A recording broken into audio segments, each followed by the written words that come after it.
உவப்பத் தலைகூடி உள்ள பிரிதல் அனைத்தே புலவர் தொழில். உலகத் தமிழ் மாணவர்களுக்கும் ஆன்றோர்களுக்கும் சான்றோர்களுக்கும் என் மகிழ்வான வணக்கம். உயராய்வு மற்றும் வேல் வலையொலி அலைவரிசை பல அரங்கங்களை கடந்து இன்று திருக்குறள் அரங்கத்தில் உங்களை சந்திப்பதில் மிக்க மகிழ்ச்சி. ஒவ்வொரு அரங்கம் நடத்தும் போதும் உலகத் தமிழ் மாணவர்கள் என் கண்முன்னே வந்து செல்வார்கள். இந்த மாணவர்களுக்காக ஏதாவது ஒன்றை செய்து கொண்டே இருக்க வேண்டும் என்ற ஆசையின் ஒரு சிறு முயற்சிதான் இந்த திருக்குறள் அரங்கம். ஒவ்வொரு அரங்கமும் ஒரு தனி சிறப்புடன் மிளிர்கின்றது என நம்புகின்றேன். இந்த திருக்குறள் அரங்கம் ஆரூரில் தொடங்கி கத்தார், அமெரிக்கா என கடல் கடந்து சென்றிருக்கின்றது. இந்த அரங்கத்தில் பேச இருக்கும் ஒவ்வொருவரும் ஒவ்வொரு தனிச்சிறப்பானவர்கள். 6 வயதில் தொடங்கி 60 வயது வரை உள்ளவர்களை திருக்குறள் வழி தங்களின் குரலை காட்டியிருக்கிறார்கள். இதில் நான் கண்டு வியந்தவைகளை உங்களோடு பகிர்ந்து கொள்வதில் மிகுந்த மகிழ்ச்சி.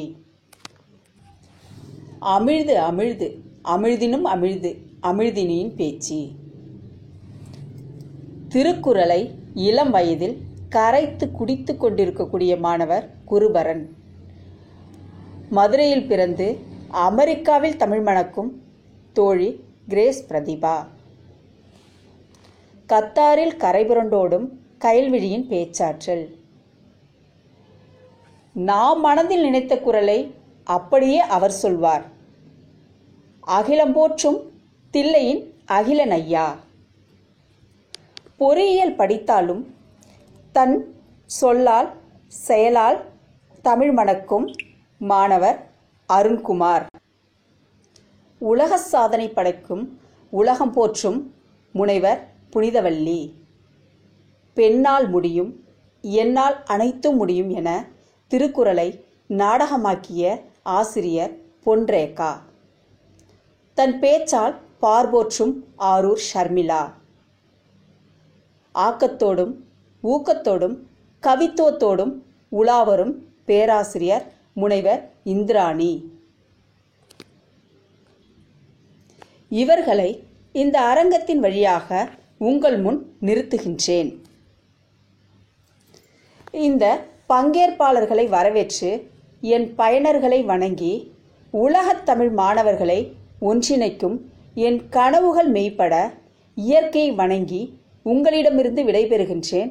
நன்றி, வணக்கம். தமிழால் இணைவோம். நான் உங்கள் முனைவர் சே. அஜித்தா, துறை தலைவர், தமிழ் உயராய்வுத்துறை, திருவிக அரசு கலைக்கல்லூரி, திருவாரூர். நன்றி, வணக்கம். அனைவருக்கும் வணக்கம்.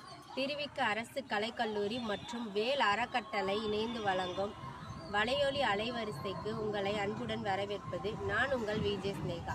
இன்று சிறப்பு நிகழ்ச்சியாக திருக்குறள் பேச்சரங்கம் நடைபெற இருக்கிறது. வாருங்க நண்பர்களே, காணொலிக்குள் செல்வோம். உலக அரங்கில் உன்னத தமிழை உயர்ந்த இடத்திற்கு சேர்த்த இவ்வுலக பொதுமறையை உம்மை வணங்கி மகிழ்கின்றேன். வீரத்தின் மனம் கமழும் மதுரையை சொந்த ஊராய் கொண்ட தமிழ் மகள் ஒருவர் இன்று அமெரிக்காவில் தமிழ் பணியை சிறப்புற செய்து வந்து கொண்டிருக்கிறார் என்று சொன்னால் அது மிகையாகாது. நம்முடைய கிரேஸ் பிரதிபா அம்மா அவர்கள் முதுகலை மென் பொறியாளராக அமெரிக்காவில் பணியாற்றி வருபவர். இவர் தமிழ் பணியையும் அத்தோடு சேர்த்து சிறப்பாக செய்து வந்து கொண்டிருக்கிறார். அவர் இன்று நம்முடைய திருக்குறள் பேச்சரங்கத்திற்கு வருகை தந்திருக்கிறார். அவரை வருக வருக என வரவேற்பதில் மிக்க மகிழ்ச்சி அடைகிறேன். அம்மாவை பற்றிய ஒரு சிறிய அறிமுகம்.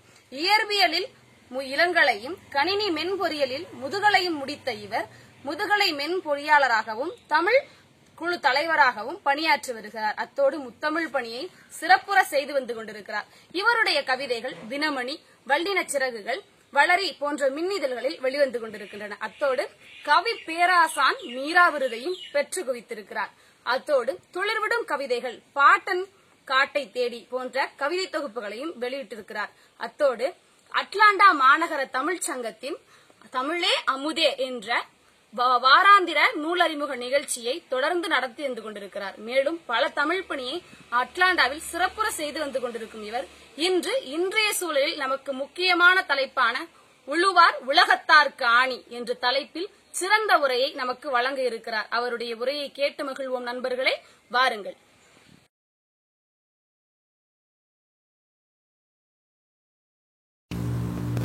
அனைவருக்கும் வணக்கம்.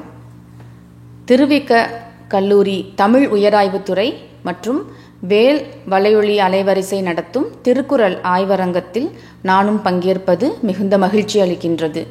நான் தேர்ந்தெடுத்திருக்கும் தலைப்பு உழுவார் உலகத்தார்க்கு ஆணி. அதாவது திருவள்ளுவர் உழவு என்று ஒரு அதிகாரம் படைத்திருக்கின்றார். நாம் அனைவரும் அறிந்தது போல இந்த அதிகாரத்திலும் 10 குறள்கள் இருக்கின்றன.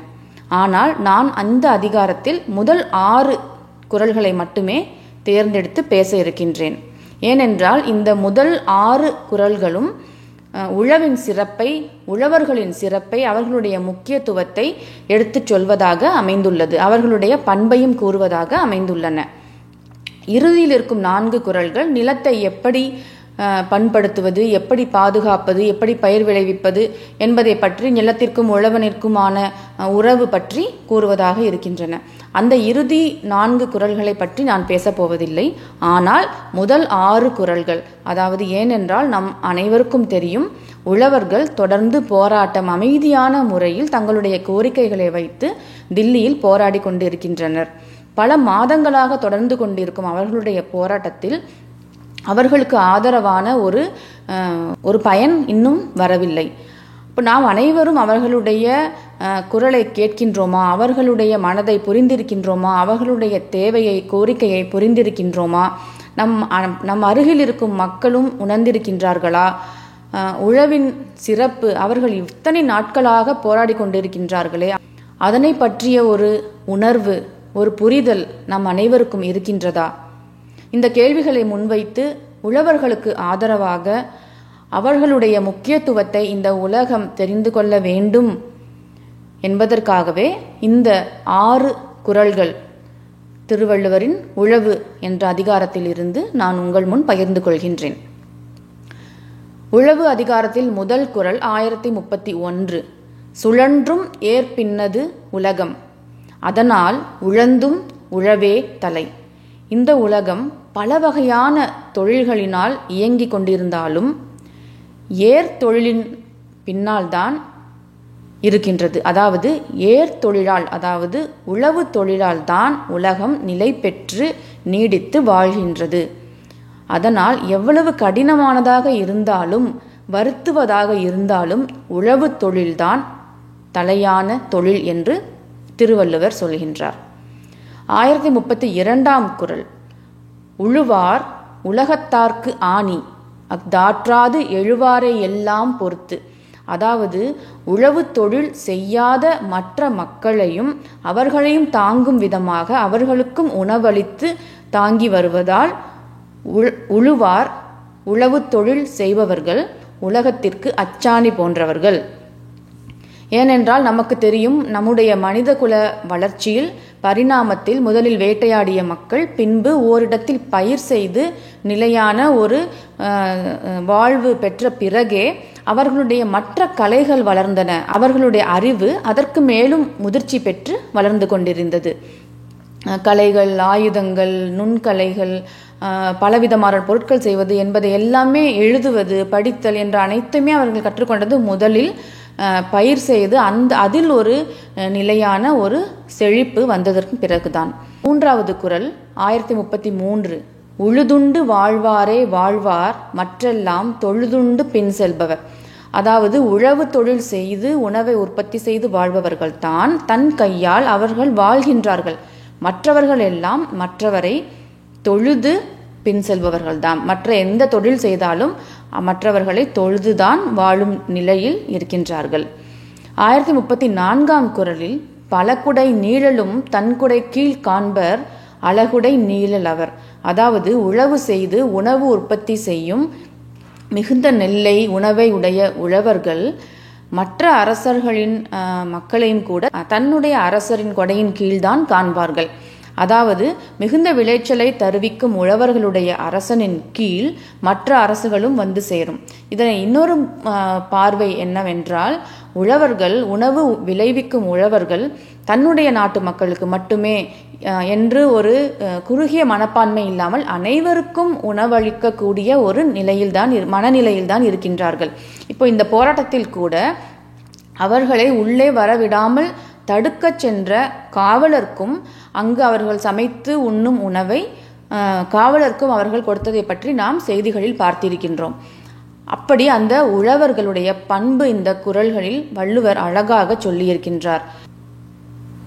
5வது குறள் 1035, அதாவது உழவு அதிகாரத்தில் 5வது குறள் 1035. இரவார் இறப்பார்க்கொன்று ஈவர் கரவாது கை செய்து ஊன் மாலை அவர். அதாவது தங்களுடைய கைகளால் வேலை செய்து உணவை விளைவித்து உண்ணும் உழவர்களானவர்கள் மற்றவர்களிடம் சென்று இறந்து கேட்க மாட்டார்கள், எதுவும் வேண்டும் என்று கேட்க மாட்டார்கள். அதே நேரத்தில் தங்களிடம் வந்து யாசகம் கேட்பவர்களுக்கு, தங்களிடம் வந்து ஒன்று கேட்பவர்களுக்கு இல்லை என்று சொல்லாமல் கொடுப்பார்கள். அப்படிப்பட்ட சிறந்த பண்பை உடையவர்கள் உழவர்கள். இப்போ 6வது குறள் 1036. உழவினர் கை மயங்கின் இல்லை விளைவதுவும் விட்டோம் என்பார்க்கும் நிலை.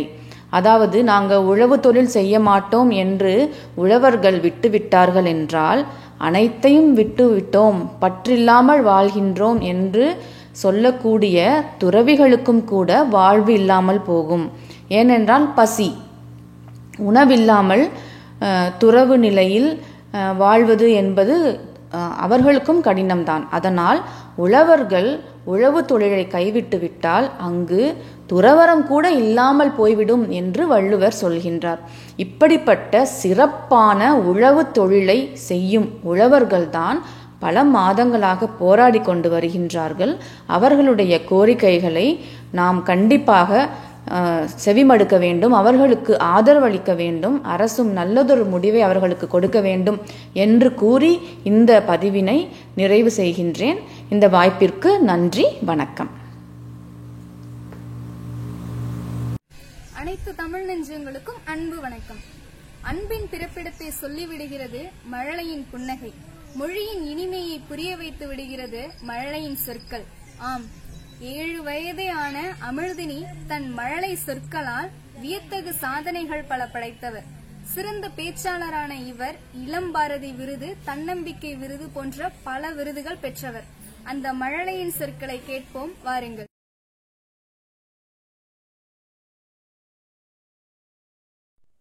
அனைவருக்கும் வணக்கம்.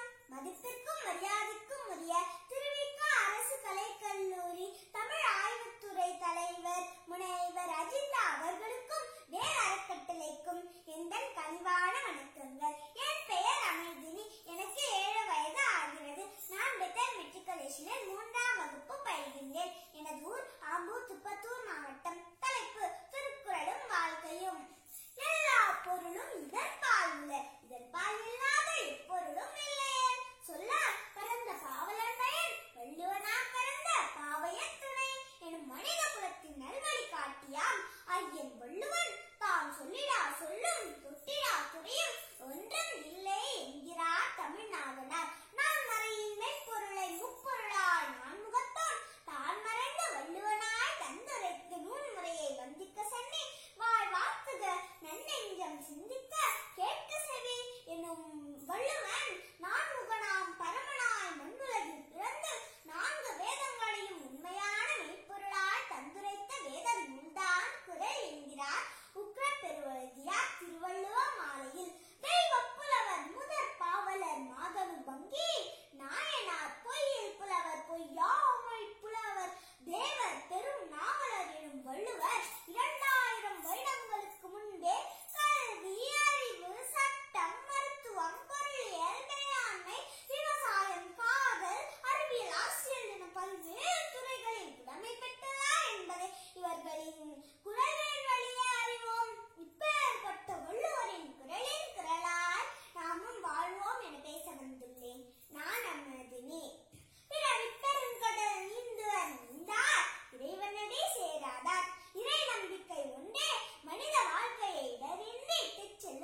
1330 குறள்களில் 1000 அர்த்தங்களை அகிலத்திற்கு அழகாய் அற்புதமாய் அளித்த அழகிய முப்பாலே உம்மை பணிந்து ஏத்துகிறேன். சிலைகளை சிற்பமாக்கும் சிற்பி போல மாணவர்களை மா மனிதர்களாய் மாற்றும் ஆசிரியர் பணியை சிறப்புற செய்து வரும் அம்மா புனிதவள்ளி அவர்கள் எங்களுடைய திருக்குறள் பேச்சரங்கத்திற்கு வருகை தந்ததில் மிக்க மகிழ்ச்சி அடைகிறேன். அம்மா அவர்களை வருக வருக என வரவேற்பதில் மிக்க மகிழ்ச்சி. அம்மா அவர்களை பற்றி ஒரு சிறிய அறிமுகம்.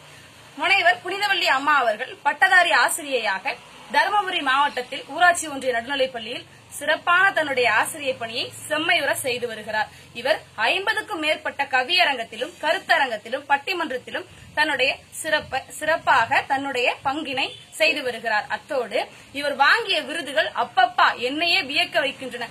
எத்தனை விருதுகள்! சிகரம் தொட்ட ஆசிரியர் விருது, கல்வி ரத்னா விருது, தமிழ் ரத்னா அண்ணா விருது, அறிவுச்சுடர் காந்தி விருது, கலாம் விருது, வள்ளுவர் நெறிச்செம்மல் விருது, திருக்குறள் மணி விருது, Indian world record best teacher விருது, பைந்தமிழ் செம்மல் விருது, நல்லாசிரியர் இமயம் விருது, செம்மொழி உலக சாதனை விருது என பல விருதுகளை வென்று குவித்து விருதுகளின் இருப்பிடமாகவே திகழும் அம்மா அவர்கள் மாணவர்களின் நலனில் மிகுந்த அக்கறை கொண்டவர். இந்த கொரோனா காலகட்டத்தில் பல மாணவர்களுக்கு பொருளாதார ரீதியாக பலவித உதவிகளை செய்து வரும் ஒரு சிறந்த சமூக சேவகியான அம்மா அவர்கள் நமக்கு வள்ளுவர் காட்டும் அறிவு என்ற தலைப்பில் ஒரு சிறந்த உரையை வழங்கவிருக்கிறார். இன்னொரு செய்தி, இவர் வெளிநாட்டு வாழ் தமிழ் மாணவர்களுக்கு இணைய வழியாக திருக்குறளை கற்பித்து வருகிறார் என்பது இவருடைய தனிச்சிறப்பு. அம்மா அவர்களின் உரையை கேட்கலாம். வாருங்கள் நண்பர்களே, காணொளிக்குள் செல்வோம்.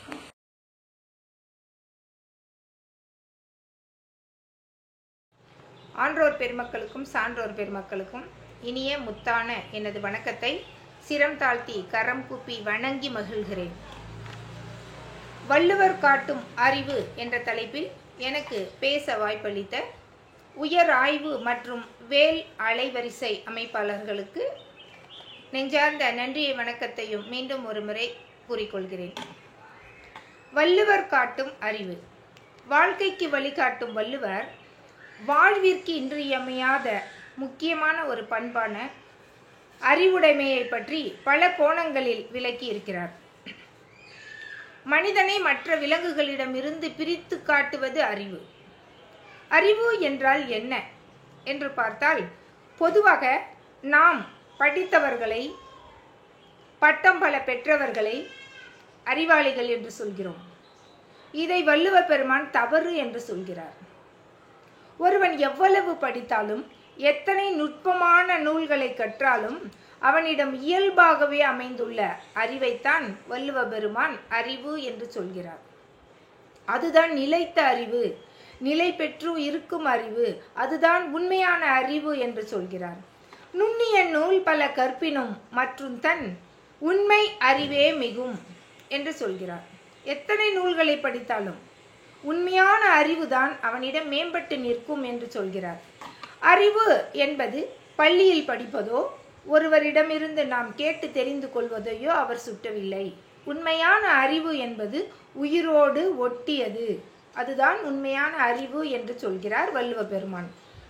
இந்த உண்மையினை நாம் தெரியாமல் இப்படி பேசிக்கொண்டிருக்கிறோம். பள்ளிக்கூடமே போகாத ஒருவர் எப்படி நாட்டை ஆள்கிறார், திறம்பட நாட்டை ஆட்சி செய்கிறார் என்று நாம் பேசுகிறோம்.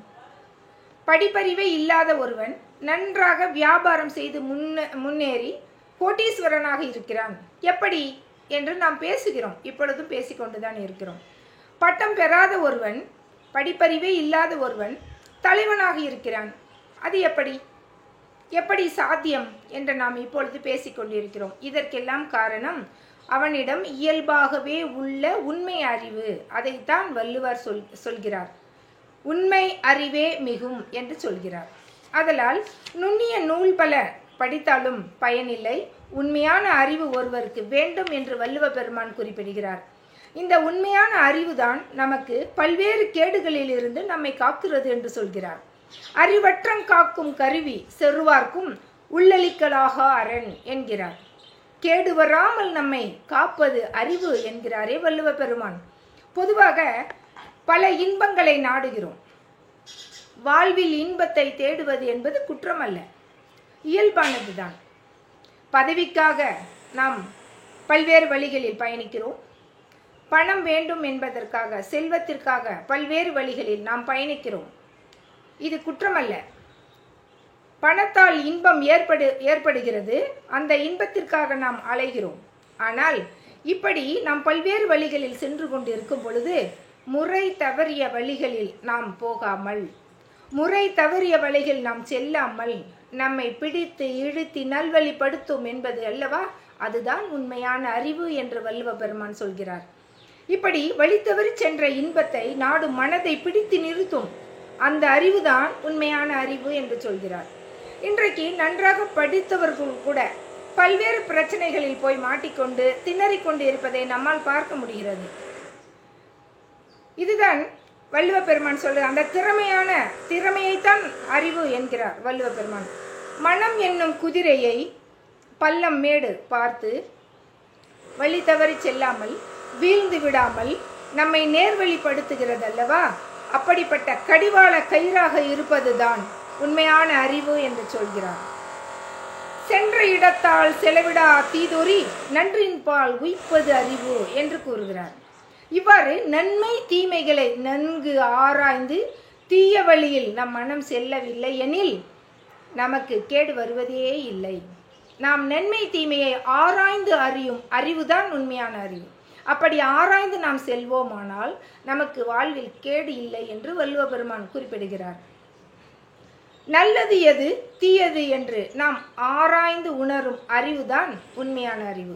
மெய்யது பொய்யது என்பதை நாம் எவ்வாறு அறிவது? பொதுவாக நாம் ஒன்றை பற்றி படிக்கிறோம் அல்லது யாராவது ஒருவர் சொல்வதை நாம் கேட்கிறோம். நமக்கு பிடித்தவராக இருந்தால் இவர் சொல்வது சரியாக இருக்கும், நம்முடைய ஆசானாக இருக்கலாம், நம்முடைய தந்தையாக கூட இருக்கலாம், அதிகம் படித்தவராக இருக்கலாம், அவர் சொன்னால் சரியாக இருக்கும் என்றும் நம்பும் மனப்பான்மை நம்மிடம் இருக்கிறது. ஆனால் யார் சொன்னாலும் எந்த செய்தியை சொன்னாலும் அது உண்மையானதா அல்லது பொய்யானதா என்று ஆராய்ந்து பார்க்கும் அறிவு நம்மிடம் இருக்குமேயானால் அதுதான் உண்மையான அறிவு. இது பெரும்பாலான மக்களுக்கிடம் இந்த நிலை இருப்பதில்லை. யார் சொன்னாலும் நம்பிவிடும் நிலையும் கூட நாம் பார்க்க முடிகிறது. ஒரு நீதிமன்றத்தில் 2 கட்சிகளிடம் வாதம் நடைபெறும். வழக்கறிஞர்கள் வாதாடுவார்கள். ஒரு பக்கம் நல்ல மூத்த வழக்கறிஞர் வாதாடுவார், இன்னொரு பக்கம் இளைய வழக்கறிஞர் வாதாடுவார். மூத்த வழக்கறிஞருக்கு அனுபவம் நிறைய இருக்கும், அவர் நிறைய கேஸ் பார்த்துருப்பார். ஆனால் இளைய வழக்கறிஞருக்கு அனுபவம் குறைவாக இருக்கும். ஆனால் நீதிபதி மூத்தவராக இருக்கிறாரே, அவர் சொல்வதுதான் சரியாக இருக்கும் என்று நினைக்க மாட்டார். இவர் இளையவராக இருக்கிறாரே, இவர் சொல்வது சரியாக இருக்காது என்று அவர் ஒரு காலம் நினைக்க மாட்டார். அவருக்கு வேண்டியதெல்லாம் உண்மை, நியாயம். யார் பக்கம் நியாயம் இருக்கிறது, யார் பக்கம் உண்மை இருக்கிறது என்று மட்டும் பார்ப்பாரே தவிர அனுபவம் மிக்கவர் பக்கம் நியாயம் இருக்கும் என்று ஒரு உத்தேசத்தில் அவர் நீதி வழங்க மாட்டார். நீதிபதிக்கு வேண்டியது உண்மை, நியாயம், யார் பக்கம் இருக்கிறது என்று பார்த்து நீதி வழங்குவார். அதுதான் உண்மையான அறிவு. இதை இப்படி சொல்லலாம். எனவே நாம் கூறப்படுவது என்ன என்பதுதான் முக்கியமே தவிர யார் கூறுகிறார்கள் என்பது முக்கியமல்ல. எந்த பொருளை பற்றி எவர் கூறினாலும் அந்த பொருளில் உள்ள உண்மையினை நாம் அறிய வேண்டும். அதுதான் உண்மையான அறிவு.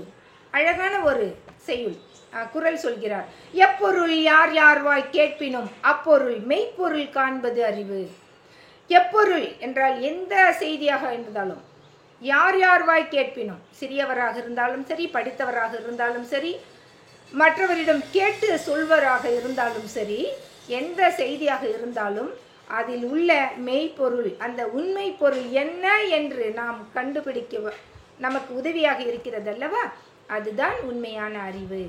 பொதுவாக வாழ்விற்கு மட்டுமின்றி தனி மனித வாழ்விலும் இத்தகைய அறிவுடைமை மிக மிக முக்கியமானது என்றுதான் இந்த குறளை வள்ளுவன் நமக்கு கொடுத்துள்ளார். எப்பொருள் யார் யார்வாய் கேட்பினும் அப்பொருள் மெய்ப்பொருள் காண்பது அறிவு என்கிறார். நம்மிடம் ஒரு பழக்கம் உண்டு, வழி வழியாக வந்தது, நம்முடைய முன்னோர்கள் சொன்னதை நாம் அப்படியே ஏற்றுக்கொள்கிறோம்.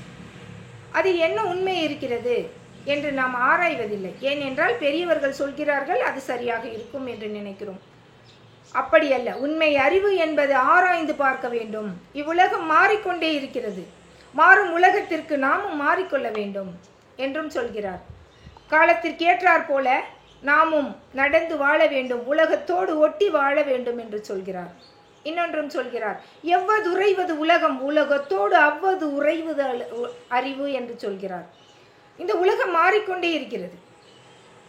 எவ்வது உறைவது உலகம், உலகம் மாறிக்கொண்டே இருக்கும் உலகத்தில் அதோடு ஒட்டி வாழ நாம் கற்றுக்கொள்ள வேண்டும். அதுவும் உண்மையான அறிவு என்று சொல்கிறார் வள்ளுவ பெருமான். அஞ்சுவது அஞ்சாமை பேதமை, அஞ்சுவது அஞ்சல் அறிவார் தொழில் என்ற குறளில் அஞ்ச வேண்டியவற்றுக்கு அஞ்ச வேண்டும். நான் அஞ்சாமல் இருப்பேன், எதற்கும் அஞ்ச மாட்டேன் என்று சொல்லக்கூடாது. எதற்கு பயப்பட வேண்டுமோ அதற்கு நாம் பயந்துதான் ஆக வேண்டும். அதுதான் உண்மையான அறிவு. பேருந்தில் போய்கொண்டிருக்குமோ அல்லது ஒரு காரில் சென்று கொண்டு இருக்கிறோம், அந்த இடத்தில் ஒரு பலகையில் எழுதியிருப்பார்கள், இந்த இடத்தில் விபத்து பகுதி, நிதானமாக செல்லவும் என்று எழுதியிருக்கிறதை நாம் பார்க்கிறோம் என்றால் நாம் எச்சரிக்கையாக இருக்க வேண்டும். இல்லை, எனக்கு பயம் இல்லை, நான் அதே வேகத்தில் தான் செல்வேன் என்று போக முடியாது. அந்த இடத்தில் நாம் பயந்துதான் ஆக வேண்டும். ஏனென்றால் பல்வேறு அந்த இடத்தில் நடந்த நிகழ்வுகளை குறிப்பதற்காகத்தான், நம்மை எச்சரிக்கை செய்வதற்காகத்தான் அந்த பலகையை அங்கு பதிச்சு வைத்திருக்கிறார்கள். அதனால் நாம் எதற்கும் பயப்பட மாட்டேன் என்று நாம் அந்த நேரத்தில் போக முடியாது. அதற்கு நாம் பயந்துதான் ஆக வேண்டும். நம்முடைய பக்குவத்தை நாம் எச்சரிக்கையாக பக்குவமாக வாகனத்தை ஓட்டி சென்றால் மட்டுமே விபத்திலிருந்து நாம் காப்பாற்ற முடியும். விபத்து ஏற்படாமல் நாம் நன்றாக பயணம் செய்து முடிக்க முடியும். அஞ்சுவது அஞ்சாமை பேதமை, அஞ்சுவது அஞ்சல் அறிவார் தொழில். ஆனால் அதே போல எதற்கெடுத்தாலும் பயந்து கொண்டு இருக்கக்கூடாது. அஞ்ச வேண்டியவற்றுக்கு அஞ்ச வேண்டும். அதுதான் அறிவுடைமை. அஞ்சாமைதான் வீரத்திற்கு அழகு. நான் பயந்தால் என்னை கோழை என்று சொல்லிவிடுவார்கள் என்று நாம் சிந்தித்து எல்லாத்துக்கும் பயப்படாமே இருந்தோம், ஆனால் அது அறிவு கிடையாது. நாம் எதற்கு பயப்படணுமோ அது கட்டாயம் பயந்து தான் ஆகணும். இன்னும் ஒரு விஷயத்தை அழகா சொல்லுவாரு வள்ளுவ பெருமான், எதிரதா தாக்கும் அறிவினார்க்கில்லை அதிர வருவதோர் நோய் என்று சொல்கிறார். எதிர் வருவதை முன்பே நாம் தெரிந்து கொள்கிறோம். தெரிந்து கொள்ளும் அதற்கான எச்சரிக்கையாக நாம் மாறிக்கொள்ள வேண்டும். எதிரே ஒருவர் சொல்கிறார், நம் வாழ்வில் பலரை பார்க்கிறோம், நல்ல திறமையான அவர்களிடம் இருக்கும், ஒரு குறிப்பிட்ட துறையில் நல்ல ஆற்றல் இருக்கும், அவருக்கு திறமையும் இருக்கும், ஆனால் அவர் புகழ் பெற மாட்டார். ஏனெனில் அவரிடம் உண்மை அறிவு அங்கு இல்லை. நம்மோடு படித்தவர்கள் கூட சாதாரணமாக சுமாரான மதிப்பெண் வாங்கியிருப்பார்கள், ஆனால் இன்று பார்த்தோமானால் நம்மை விட உயர்ந்த பதவியில் இருப்பார்கள். வழக்கறிஞர் ஒருவர் நன்ற முதல் நிலையில் தேர்வு செய்திருப்பார், திறமை அவரிடம் இருக்கும், ஆனால் அவர் புகழ் பெற மாட்டார். ஏனெனில் அவரிடம் உண்மையான அறிவு அங்கு இல்லை என்றுதான் அர்த்தம். ஆனால் சாதாரணமான மார்க், ஆவரேஜ் மார்க் என்று சொல்லக்கூடிய நடுத்தர மார்க் வாங்கி கூட ஒருவன் நல்ல நிலையில் முன்னேறி சிறப்பாக புகழோடு பேரோடும் இருப்பதை நாம் பார்க்க முடிகிறது. அப்படியானால் இயல்பாகவே அந்த ஒருவருக்கு உண்மை அறிவு இருக்கிறது என்று அர்த்தம். அந்த உண்மை அறிவு தான் வெளிப்பட்டு நிற்கும் என்று வள்ளுவ பெருமான் சொல்கிறார். அதே போல எதிரே ஒரு பிரச்சனை வருகிறது என்று சொன்னால் நாம் எச்சரிக்கையாக வேண்டும். எதிரதா தாக்கும் அறிவினார்க்கில்லை அதிர வருவது ஒரு நோய் என்று அழகாக சொல்கிறார். இப்படி ஒருவர் நல்ல மேடை பேச்சாளியாக கூட இருப்பார், அரசியலில் அவரால் ஜெயிக்க முடியாது. ஏனெனில் அவரிடம் அந்த திறமை இருக்கும், உண்மையான அறிவு அவரிடம் இல்லை என்று பொருள். வள்ளுவர் கூறுகின்றாரே உண்மை அறிவு என்று. அந்த அறிவு எப்படியோ குறைவாக இருப்பதால் தான் திறமைகள் வெளிப்படுவதில்லை, புலமைகள் புலப்படுவதில்லை. ஆதலால் வள்ளுவர் கூறுகின்றார், எவ்வளவு திறமைகள் இருந்தாலும், ஒருவனிடம் எவ்வளவு திறமைகள் இருந்தாலும் அறிவு இல்லாவிடில், இந்த உண்மையான அறிவு இல்லாவிடில், உண்மை அறிவு இருந்துவிட்டால் எல்லாம் இருப்பது என்ற அர்த்தம். இந்த அறிவு இல்லை என்றால் எத்தனை திறமை இருந்தாலும் அவர் வெளிப்பட்டு நிற்க மாட்டார், அவருடைய உண்மை அறிவு வெளிப்படாமல் இருக்கும் என்று பொருள். அறிவுடையார் எல்லாம் உடையார், அறிவிலார் என்னுடையர் எனும் இலர். இந்த உண்மையான அறிவு இருந்துவிட்டால் எல்லாம் இருக்குது என்ற அர்த்தம். இந்த அறிவு, உண்மையான அறிவு ஒருவரிடம் இல்லை என்றால் அவர் எவ்வளவு திறமை பெற்றிருந்தாலும், எவ்வளவு நூல்களை படித்திருந்தாலும், எவ்வளவு கேள்வி ஞானம் அவரிடம் இருந்தாலும் அவர் அவருடைய அறிவு மேம்பட்டு நிற்காது என்று வள்ளுவ பெருமான் சொல்கிறார். நன்மை தீமைகளை ஆய்ந்து தீமைகளை விலக்கி நல்ல வழியில் மனத்தை செலுத்துவது அறிவு என்று சொல்கிறார். உண்மையான அறிவு. அவர் சொல்வதெல்லாம் உண்மையான அறிவுதான். எதை எவர் சொன்னாலும் அதை அப்படியே கேட்டுக்கொள்ளாமல் அதில் உள்ள உண்மைகளை நாம் ஆய்ந்து பார்க்க வேண்டும். உலகத்தோடு ஒட்ட ஒழுக வேண்டும். அதுவும் உண்மையான அறிவு. அஞ்ச வேண்டியவற்றுக்கு மட்டும்தான் அஞ்ச வேண்டும். நான் அஞ்சாமல் இருப்பேன், நான் என்று கோழை என்று சொல்லிவிடுவார்கள் என்று நாம் அஞ்சாமல் இருந்தோமானால் நம்மை நிச்சயம் ஆபத்து நெருங்குகிறது என்ற அர்த்தம். எதிர்கால இன்னல்களை இப்போதே உணர்ந்து அதற்கான ஏற்பாடு முன்னெச்சரிக்கையாக நாம் இருந்துவிட்டால் நாம் ஆபத்திலிருந்து காப்பாற்றலாம். அதற்கான அறிவும் உண்மையான அறிவு என்று வள்ளுவ பெருமான் குறிப்பிடுகிறார். இதுதான் உண்மையான அறிவு, வாழ்விற்கு வழிகாட்டும் அறிவு என்று அறிவு என்ற பல இடங்களில் நமக்கு பல்வேறு குறட்பாக்களில் வள்ளுவ பெருமான் மக்களுக்காக நமக்காக என்றோ எழுதி வைத்து சென்றுள்ளார். இந்த இடத்தில் இந்த அறிவுடைமை என்பதில் அவர் குறிப்பிடும் அறிவு என்பது கேள்வி அறிவோ புத்தக அறிவோ பட்டங்களோ பெற்றது அல்ல. உண்மையான அறிவு என்பது ஒருவனிடம் இயல்பாகவே உயிரோடு இணைந்து இருப்பது என்பதை நாம் இப்போது புரிந்து கொண்டோம்.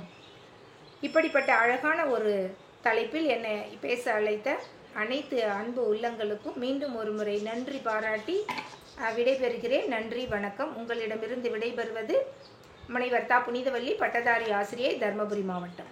நன்றி, வணக்கம். பேச்சு திறமையினாலே சிகரத்தை தொட்டவர். பேச்சுதான் இவருக்கு உயிர் மூச்சு. ஈரடி குறள் ஆறடி மனிதனின் வாழ்வை எவ்வாறு நிர்மாணிக்கிறது என்பதனை இந்த திருக்குறள் பேச்சரங்கின் வழியே புலப்படுத்த வருகிறார் அழகப்பா செட்டியார் பொறியியல் கல்லூரியின் 1ஆம் ஆண்டு மாணவர் அருண்குமார்.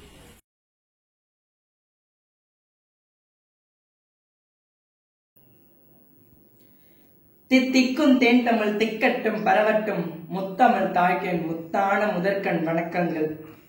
எனக்கு இந்த திருக்குறள் அரங்கத்தில் வாய்ப்பளித்த திருவிக அரசு கலைக்கல்லூரி தமிழ் உயராய்வுத்துறைக்கும் வேல் அறக்கட்டளை நிறுவனத்திற்கும் நன்றி கூறி எனது உரையை துவங்குகிறேன். நான் உங்களோடு ஈரடி குறளும் ஆறடி மனிதமும் என்ற தலைப்பில் சில நிமிடங்கள் செலவிட வந்திருக்கிறேன். 2 அடிகள் வாங்கினால் வள்ளுவனிடம் வாங்கு. ஆம், 2 அடிகளை கொண்டு ஒரு 6 அடி மனிதனை மனிதனாக மாற்ற முடியும் என்றால் நிச்சயமாக வான்புகழ் படைத்த வள்ளுவன் ஒருவனாலேயே முடியும். திருக்குறளில் என்ன சொல்லப்படவில்லை?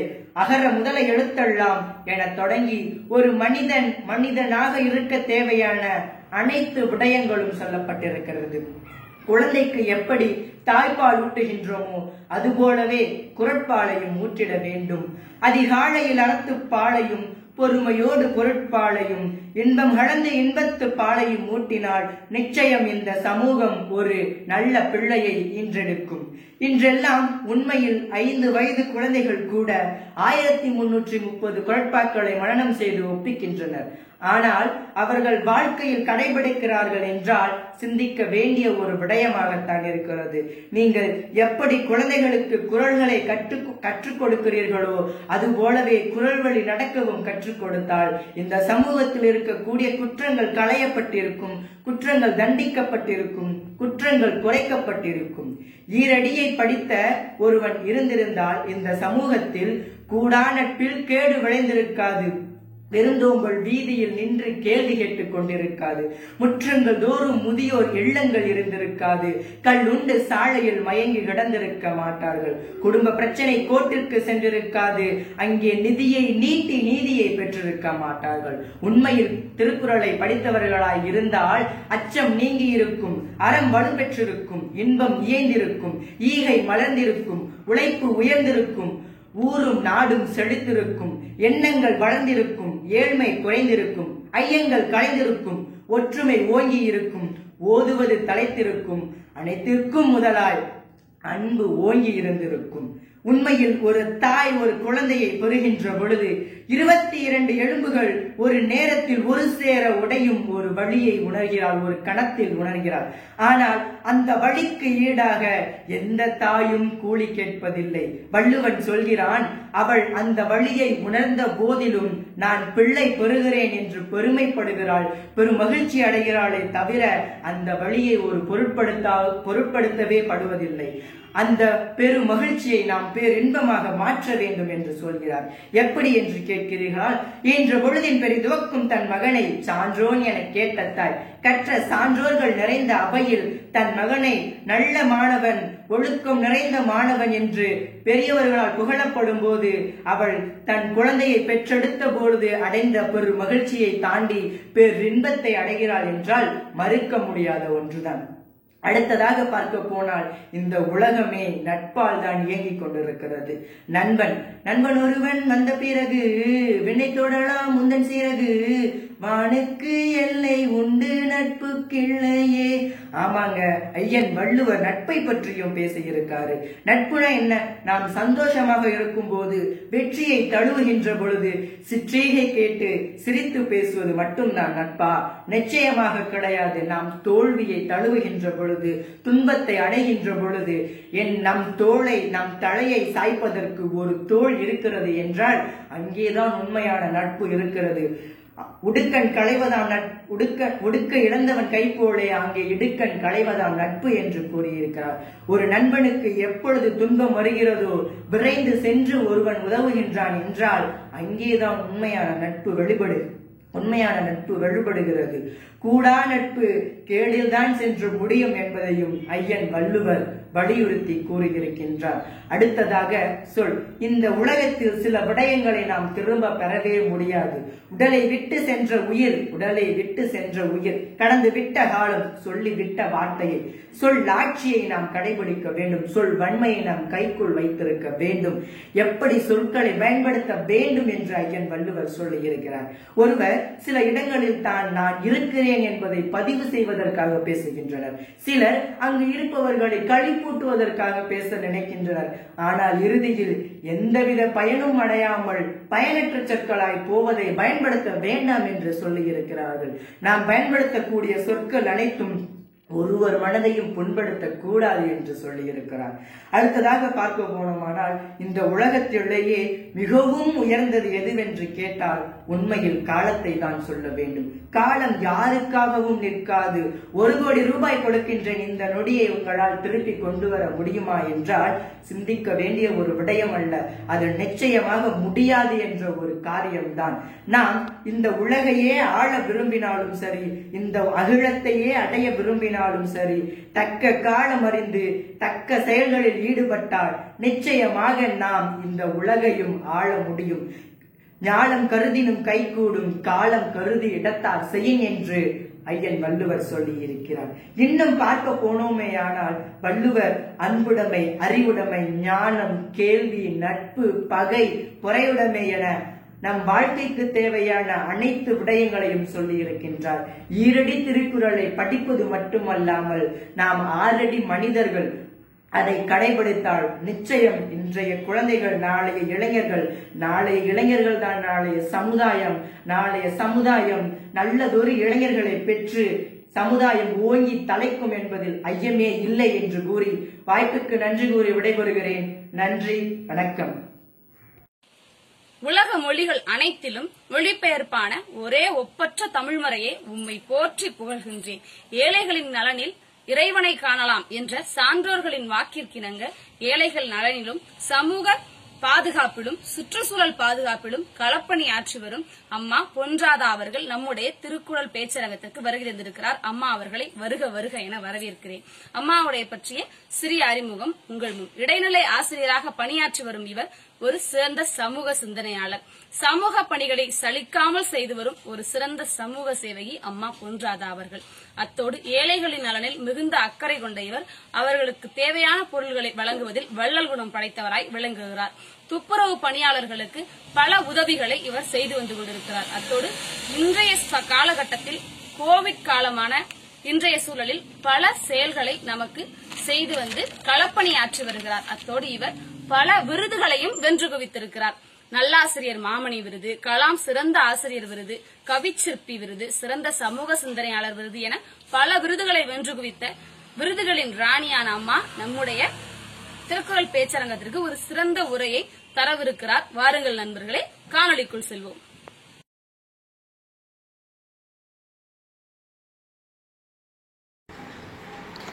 அனைவருக்கும் வணக்கம். நான் பொன்ரேகா, திருநெல்வேலியிலிருந்து.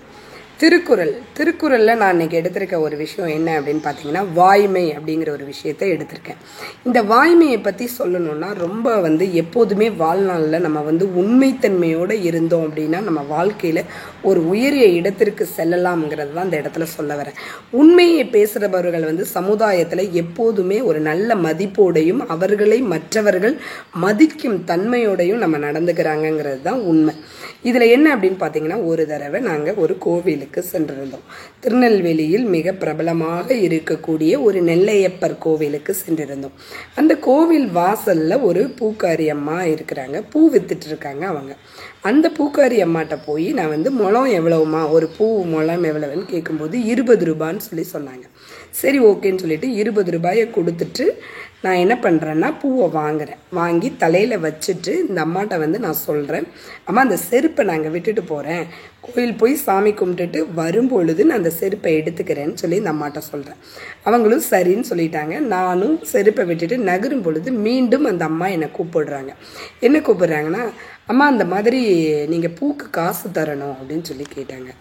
இல்லையம்மா, நான் இப்போ தானே உங்களுக்கு பூக்கு காசு கொடுத்துட்டு தானே பூவையே கையில் வாங்கினேன் அப்படின்னு சொல்லி நான் அவங்கள்ட்ட சொல்கிறேன். அப்போ அந்த அம்மா சொல்கிறாங்க, இல்லை நீங்கள் பூக்கு காசே தரலை, பாருங்கள் என் பாக்ஸில் கூட காசு இல்லை அப்படின்னு சொல்லிட்டு இந்த பாக்ஸை எடுத்து காட்டுறாங்க. அதில் நான் 20 ரூபா ஒரு தாளாக தான் கொடுத்தேன், அந்த 20 ரூபா தாளே அதில் இல்லை. அப்போ நான் என்னடா இது, நம்ம இப்போ தானே கொடுத்தோம், அதுக்குள்ளே பூக்கு காசு தரலைன்னு சொல்கிறாங்களே, இந்த பாக்ஸ்லேயும் காசு இல்லையே, நமக்கு நல்ல ஞாபகம் இருக்கே அப்படின்னு நினச்சிட்டு யோசிச்சுட்டு இருக்க நேரத்தில் என்னுடைய கணவர் என்ன சொல்கிறாருன்னா, காசை கொடுத்துரு, ஒன்றும் பிரச்சனை இல்லை, கொடுத்துடலாம் அப்படின்னு சொல்லிட்டு கொடுத்துட்டார். நீ மறந்துட்டியா இருக்கும், கொடுத்துரு அப்படின்னு சொல்கிறேன். சரின்னு சொல்லிட்டு அந்த பணத்தை கொடுத்துட்டு அந்த இடத்த விட்டு நான் நகரும் பொழுது எனக்கு மனசில் ஒரு சின்ன நெருடல். என்னென்னா, ஒரு கோவில் வாசலில் இருக்கக்கூடிய ஒரு பூக்காரி, சரிங்களா, இந்த கோவில் வாசலில் இருந்துட்டு கூட இவங்களை அந்த இடத்துல பொய் சொல்கிறாங்களே, ஒரு 20 ரூபாய் பணத்திற்காக இந்த பூ வியாபாரம் பண்ணக்கூடிய இந்த பெண்மணியானவள் இப்படி பொய் சொல்கிறாங்களே, இந்த 20 ரூபாயில் அவங்களுக்கு என்ன பெருசாக கிடைக்க போகிறது ஒன்றும் இல்லை. பட் அந்த அம்மா மேலே இருக்கிற ஒரு நன்மதிப்பு இந்த பொய்யால் குறைந்தது எனக்கு. அதுதான் உண்மை. இந்த பொய் சொன்ன உடனே அவங்க மேலே அவங்க கஷ்டப்படுறாங்கங்கிற ஒரு விஷயம் கூட எனக்கு பெருசாக தெரியலை. இப்படி தான் இவங்க ஏமாத்துறவங்க தான், இவங்க இப்படிலாம் போய் பேசிகிட்டு இருக்கிறாங்க அப்படின்னு சொல்லிட்டு அந்த இடத்த மனசுக்குள்ளே நினச்சிட்டு அந்த இடத்த விட்டு நகர்ந்து போய் சாமி கும்பிட்டுட்டு திரும்ப அதே இடத்துக்கு வரேன். ஏன்னா செருப்பு நான் அங்கே தானே விட்டுட்டு போயிருக்கேன். ஸோ அந்த செருப்பை எடுக்கணுங்கிறதுக்காக அந்த பிளேஸ்க்கு நான் திரும்ப வரேன். அம்மா நான் அந்த செருப்பை எடுத்துக்கிறேம்மான்னு சொல்லிட்டு செருப்பை எடுக்கும் பொழுது அந்த அம்மா என்னிடம் திரும்ப சொல்கிறாங்க. என்ன சொல்கிறாங்கன்னா, அம்மா மன்னிச்சுக்கோம்மா அப்படின்னாங்க. ஏம்மா என்ன விஷயம் அப்படின்னு சொல்லி நான் கேட்குறேன். நீங்கள் கொடுத்த 20 ரூபாயை நான் வாங்கி இந்த பாக்ஸில் போட்டுட்டு உங்களுக்கு நான் பூ ஒரு முழம் அளந்துட்டு இருந்தேன். அந்த நேரத்தில் என்னுடைய கணவர் அந்த 20 ரூபாயை எடுத்துகிட்டு போயிருந்திருக்காரு, நானும் அதை கவனிக்கலம்மா. இப்போ நான் நீங்கள் வர்றதுக்கு முன்னக்குட்டி அவர் என்கிட்ட சொன்னார், பாக்ஸில் இருந்து 20 ரூபாய் நான் எடுத்தேன்னு சொல்லி சொன்னார். அப்போ தான் நான் சொன்னேன், இப்போ தான் நான் அந்த அம்மாட்ட எக்ஸ்ட்ரா 20 ரூபாய் நான் வாங்கினேன். அப்போ நீங்கள் இப்படி பண்ணிட்டீங்களே, என்கிட்ட சொல்லியிருந்துருக்கலாம், நான் அந்த அம்மாட்ட நீங்கள் ரூபாயே தரலைன்னு ஒரு பொய்யான ஒரு தகவல், அறியாத ஒரு தகவலை அவங்கள்ட்ட சொல்லிட்டேன். அவங்க என்ன நினச்சிருப்பாங்க, நான் பொய் சொன்னேங்கிறத எப்படி நினச்சிருப்பாங்க அவங்க அப்படின்னு சொல்லி பேசிகிட்டு இருக்கோம். கரெக்டாக நீங்களும் வாரீங்கம்மா, இந்தாங்கம்மா நீங்கள் கொடுத்த 20 ரூபாயை நீங்களே வச்சுக்கோங்க அப்படின்னு சொல்லிட்டு திரும்ப அந்த அம்மா அந்த 20 ரூபாயை என்கிட்ட திரும்ப தருது. அந்த அம்மா ஆல்ரெடி ஒரு விஷயத்தை அறியாமல் இல்லை, அந்த பாக்ஸ்லேயும் இல்லை, அப்படியே மேனேஜ் பண்ணியிருக்கலாம் அவங்க. ஆனால் அந்த அம்மா திரும்ப அந்த 20 ரூபாயை என்கிட்ட தருது. இல்லைம்மா அப்படிங்கிறேன். பரவாயில்லம்மா, நீங்கள் உங்களுக்கு கொடுத்த பூவுக்கான பணம் 20 ரூபாய் தான், ஸோ இந்தாங்க பேலன்ஸ் எக்ஸ்ட்ரா கொடுத்த 20 ரூபாயை நீங்களே வச்சுக்கோங்கன்னு சொல்லிட்டு அந்த அம்மா என்கிட்ட என்ன பண்ணுறாங்கன்னா திரும்ப செலுத்துகிறாங்க. அப்போ அந்த அம்மா மேலே எனக்கு உள்ளே போகும்பொழுது அந்த அம்மா நம்மகிட்ட சொன்ன பொய் விஷயம் நம்மளை ரொம்ப காயப்படுத்துச்சு. இப்படி இந்த மாதிரி தொழில் பண்ணுறாங்க, கஷ்டத்தின் கூரில் பண்ணுற இடத்துல கூட ஏமாத்துறாங்க, பொய் பேசுகிறாங்களே அப்படின்னு நினச்சி நான் வருத்தப்பட்டேன். பட் அதுக்கப்புறம் வெளியே வந்ததுக்கப்புறம் அதே அம்மா அந்த ரூபாயை நமக்கு திரும்ப கொடுத்து அவங்க வந்து உண்மையானவங்க அப்படின்னு அந்த இடத்துல வந்து நிரூபிச்சாங்க. இது நினைக்கும் பொழுது வேணும்னா நம்ம கொடுக்காம கூட இருந்திருக்கலாம், ஏன்னா ஆல்ரெடி நம்மகிட்ட வாங்கிட்டாங்க, கொடுக்காம கூட இருந்திருக்கலாம். ஆனால் அந்த அம்மா திரும்ப கொடுத்தாங்க அந்த பணத்தை. ஸோ அந்த இடத்துல அவங்க வந்து ஒரு உயர்ந்த இடத்துக்கு என் மனசில் வந்து உட்கார்ந்தாங்க. என்னென்னா, ஒரு கஷ்டமான ஒரு சூழ்நிலையில் இருக்கும் பொழுது நம்ம அந்த சூழ்நிலையை காப்பாற்றிக்கிறதுக்காகவும் அந்த சூழ்நிலையிலேருந்து நம்ம தப்பிக்கிறதுக்காகவும் நம்ம என்ன பண்ணுறோன்னா நிறைய இடங்களில் பொய்யை வந்து சொல்ல ஆரம்பிக்கிறோம். இந்த பொய் சொல்ல சொல்ல சொல்ல சொல்ல வாழ்நாளில் நம்ம மேலே இருக்கிற மதிப்பு வந்து என்ன செய்யும்னா ரொம்ப குறைஞ்சி போயிடும். எப்போவுமே பொய் பேசுகிறவங்க வந்து சமுதாயத்தில் வந்து ரொம்ப நாள் நிலைச்சு இருக்க முடியாது. ஏன்னா அவங்க மேலே வந்து அவங்க பேசினாலே, அவங்க உண்மையவே ஃப்யூச்சரில் பேசினா கூட மற்றவங்க எல்லாரும் அவன் பொய் தான்ப்பா சொல்லுவான், அவன் வாயை திறந்தா பொய் தான் வரும் அப்படிங்கிற மாதிரி சொல்லிடுவாங்க. ஸோ அந்த அளவிற்கு வந்து நம்ம ஒரு சமுதாயத்தில் வாழ்ந்துட்டு இருக்கும் பொழுது, இவ்வளவு இக்கட்டான ஒரு சூழ்நிலையில் இருக்கும் பொழுது கூட, எப்பேற்பட்ட சூழ்நிலைகள் வாழ்க்கையில் அமைந்தால் கூட கூடுமான வரை நம்ம பொய் சொல்வதை தவிர்க்கணும் அப்படிங்கிறத தான் நம்ம வள்ளுவரும் சொல்கிறாரு. பொய் சொல்வது வந்து புறந்தூய்மை நீரால் அமையும், அகந்தூய்மை வாய்மையார் காணப்படும் சொல்லியிருக்காரு. புறந்தூய்மைனா நம்ம உடலில் இருக்க வெளி உறுப்புகளை வந்து நீரை கொண்டு கழுவி சுத்தம் பண்ணிடலாம் நம்ம, சரிங்களா? அழுக்கு மாசு இதெல்லாம் இருந்தால் நீரால் நம்ம சுத்தப்படுத்த முடியும். ஆனால் மனதுக்குள்ளே இருக்கிற ஒரு விஷயத்தை வந்து எப்படின்னா, உண்மை மனத்தை வந்து அழகாக வச்சுக்கணும். ரொம்ப அழகாக அற்புதமாக நம்ம மனது இருக்கணும்னா நாம் எப்போவுமே என்ன சொல்லணும்னா உண்மையை மட்டுமே பேசணும். உண்மையை பேசுகிறவங்களுக்குன்னு இந்த உலகத்தில் வந்து ஒரு நல்ல மிகப்பெரிய மரியாதை இருக்குது. அதையுமே வள்ளுவர் என்ன சொல்கிறாருன்னா, நீ பொய் சொல்கிறதுனால இன்னொருத்தங்களுக்கு நல்லது விளையுதான், இன்னொருத்தவங்களுடைய வாழ்க்கையில் மிகச்சிறந்த ஒரு நல்லது அமையுதுன்னா நீங்கள் அந்த இடத்துல பொய் சொல்லலாம். அந்த பொய் கூட உண்மையாக ஏற்றுக்கொள்ளப்படும். அந்த வாய்மை கூட அந்த அளவுக்கு வந்து அதை வாய்மையாக நாங்கள் எடுத்துக்கிடுவோம் அப்படின்னு சொல்கிறாங்க. ஸோ வாய்மைங்கிற ஒரு விஷயம், உண்மைங்கிற விஷயம் வந்து ரொம்ப வாழ்க்கையில் வந்து நம் ஒவ்வொருத்தரும் கடைபிடிக்க வேண்டிய விஷயம்.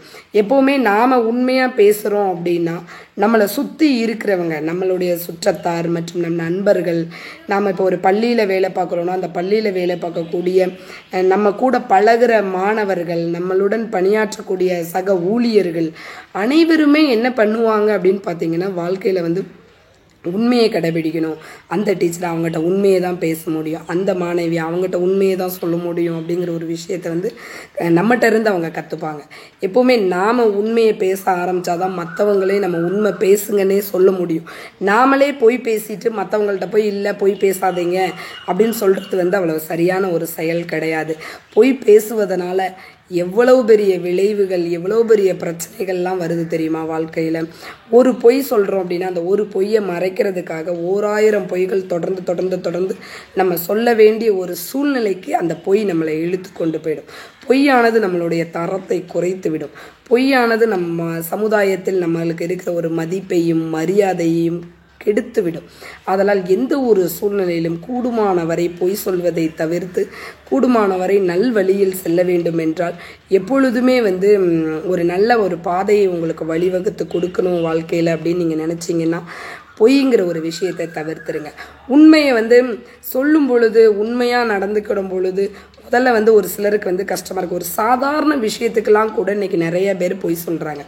எங்கே இருக்கீங்க அப்படின்னு ஒருத்தர்கிட்ட கேட்டிங்கன்னா இருக்கிற இடத்த சொல்ல மாட்டாங்க. வீட்டில் இருக்கிறோம், இல்லை ஒரு பஸ்ஸில் போயிட்டுருக்கேன், இல்லை வேறு ஒரு வேலையாக இருக்கேன் அப்படிங்கிறத சொல்கிறதில்ல. உடனே அந்த இடத்துல என்ன பண்ணுறாங்க, அந்த இமீடியட்டாக அந்த இடத்துல அவங்க சொல்கிறது என்னென்னா ஒரு இடத்த விட்டுட்டு இன்னொரு இடத்துல இருக்கிற மாதிரி தான் சொல்கிறாங்க. ஏன்னா இந்த மாதிரி சின்ன சின்ன விஷயங்களுக்கெல்லாம் நம்ம பொய்யை தூக்கிட்டு போனோம்னா பெரிய பெரிய விஷயங்கள்லாம் வந்து நமக்கு வந்து சாதகமாக அமையாது.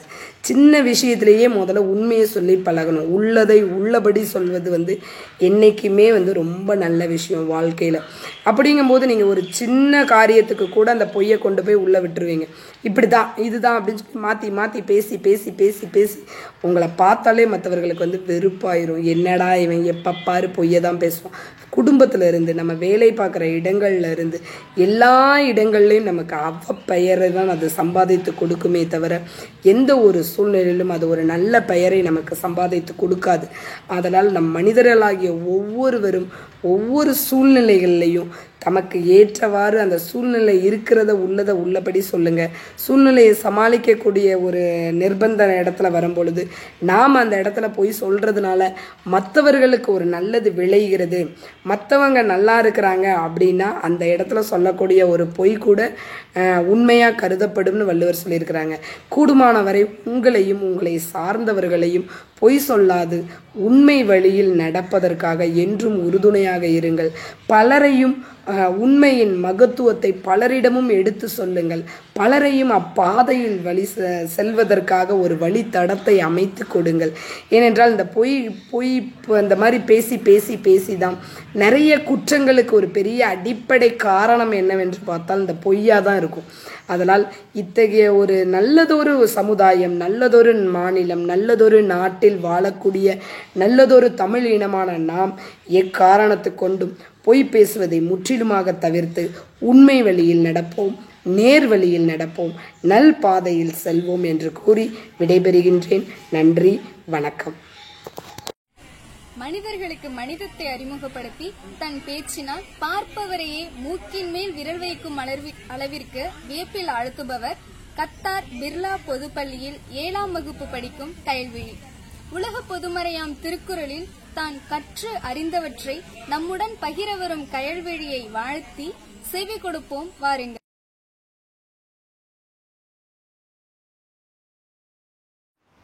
தித்திக்கும் தேன்தமிழ் திக்கெட்டும் பரவட்டம். முத்தமிழ் தாய்க்கு என் முதற்கண் வணக்கங்கள். மேலும் உயராய்வு மற்றும் வேல் வளையலி அலைவரிசைக்கு என் பணிவான வணக்கங்கள். என் பேர் கைவிழி. நான் கத்தார் நாட்டில் உள்ள பிர்லா பொதுப்பள்ளியில் 7ஆம் வகுப்பு பயின்று வருகின்றேன். இன்று நான் பேசி எடுத்துக்கொண்ட தலைப்பு திருக்குறளின் சிறப்புகள். கல் தோன்றி மண் தோன்றா காலத்தை முன் தோன்றி மூத்த குடி நம் தமிழ் குடி என்பது முன்னோரின் அமுதமொழி. உலகின் மிக பழமையான மொழி தமிழ் மொழியில் பல நூல்கள் உள்ளன. அவற்றில் மிகவும் சிறப்பான நூல் நம் திருக்குறள். நம் திருக்குறள் உலக பொதுமறை எனவும் அழைக்கப்படுகிறது. நம் வாழ்க்கைக்கு தேவையான அனைத்து கருத்துகளையும் மிகவும் சிறப்பான முறையில் சிந்தனையுடன் தரும் முதல் உலக இலக்கியம் நம் திருக்குறள் தான். நம் திருக்குறளில் இருக்கும் ஒவ்வொரு கருத்துகளும் மனிதனை மிக உயர்ந்த நிலைக்கு எடுத்து செல்கிறது. நம் திருக்குறளை படிப்பதன் மூலம் நமது பகுத்தறிவு மேலும் அதிகமாக வளரும். நம் திருக்குறள் ஒரு அறம், பொருள், இன்பம் போன்ற பிரிவுகளாக பிரிக்கலாம். இந்த நூலானது ஒரு நாட்டினருக்கோ ஒரு மொழியினருக்கோ மட்டும் உரியதன்று. இது மண்பதைக்கு உரியது. அதனால்தான் பல மொழிகளில் திருக்குறள் மொழிபெயர்க்கப்பட்டுள்ளது. திருக்குறளில் சாதியோ மதமோ இறைவனின் பெயரோ எந்த இடத்திலும் குறிப்பிடப்படவில்லை. திருக்குறள் இறைவனை குறிக்கும் பொது சொற்கள் மட்டுமே சில இடங்களில் பயன்படுத்தப்பட்டுள்ளது. திருக்குறள் உலக மக்கள் அனைவருக்கும் பொதுவான அறக்கருத்துக்களை மிகவும் அழகாக விளக்குகிறது. மன்னன் முதல் மனிதன் வரை அனைவருக்கும் பொதுவான விதிமுறைகளை கூறுகின்றது. அனைவருக்கும் ஏற்ற வாழ்வியல் கருத்துக்களை மிகவும் அழகாக கூறுகிறது. திருவள்ளுவர் எல்லாருக்கும் எல்லா காலத்திற்கும் பொருந்தமாறு ஒரு ஒப்பற்ற நூலை நமக்கு தந்துள்ளார். தமிழ் அன்னைக்கு மணிமகுடமாக விளங்கு இந்த திருக்குறளின் பெருமைகளை நாம் மேன்மேலும் வளர்க்க செய்ய ஒவ்வொருவரும் கடமை பெற்றிருக்கிறோம். ஆகையால் நாம் ஒவ்வொருவரும் குறளை படிப்போம், குறள் வழி நடப்போம் என்று கூறிக்கொண்டு வாய்ப்பளித்ததற்கு நன்றி பாராட்டி விடைபெறுகிறேன். நன்றி, வணக்கம். 133 அதிகாரங்களில் உலகின் உன்னதத்தை உரைத்த உயரிய பொய்யாமொழியே உம்மை பாராட்டி பணிகின்றேன்.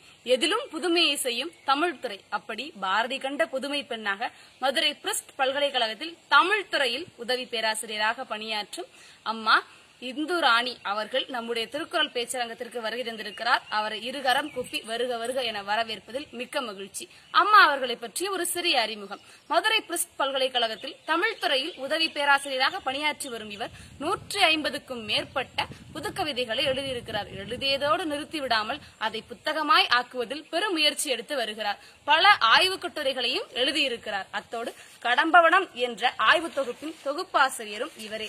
இத்தோடு நிறுத்திவிடாமல் யுவஸ்ரீ கலாபாரதி விருது, சுவாமி விவேகானந்தர் விருது, முதுகலை தமிழ் தங்க பதக்கம், அத்தோடு கவிச்சுடர் விருது ஆகிய விருதுகளையும் பெற்றிருக்கிறார். நெய்தல் தளம் என்ற வலையொலி பக்கத்தின் இயக்குநராகிய அம்மா அவர்களை எங்களுடைய உயராய்வு மற்றும் வேல் வலையொலி அலைவரிசைக்கு வருக வருக என வரவேற்று அன்பின் குரல் என்ற தலைப்பில் ஒரு சிறந்த உரையை வழங்கவிருக்கும் அம்மா அவர்களை வணங்கி வரவேற்று அம்மா அவர்களின் உரையை கேட்கலாம். வாருங்கள் நண்பர்களை, காணொளிக்குள் செல்வோம்.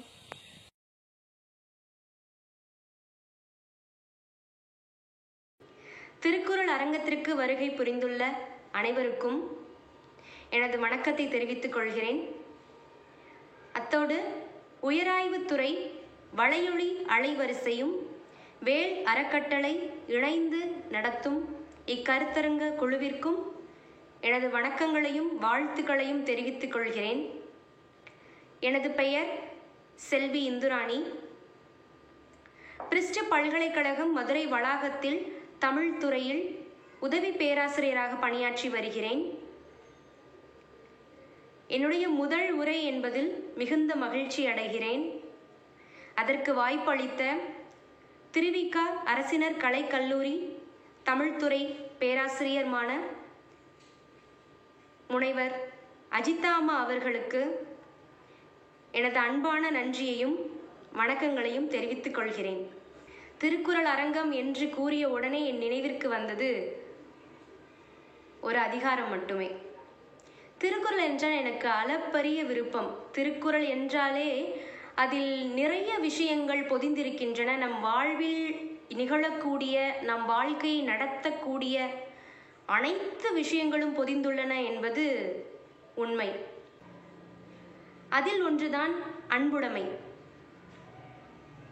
அன்பு என்பது சொற்களில் அடங்காதது, உணர்வுகளால் உணரக்கூடியது.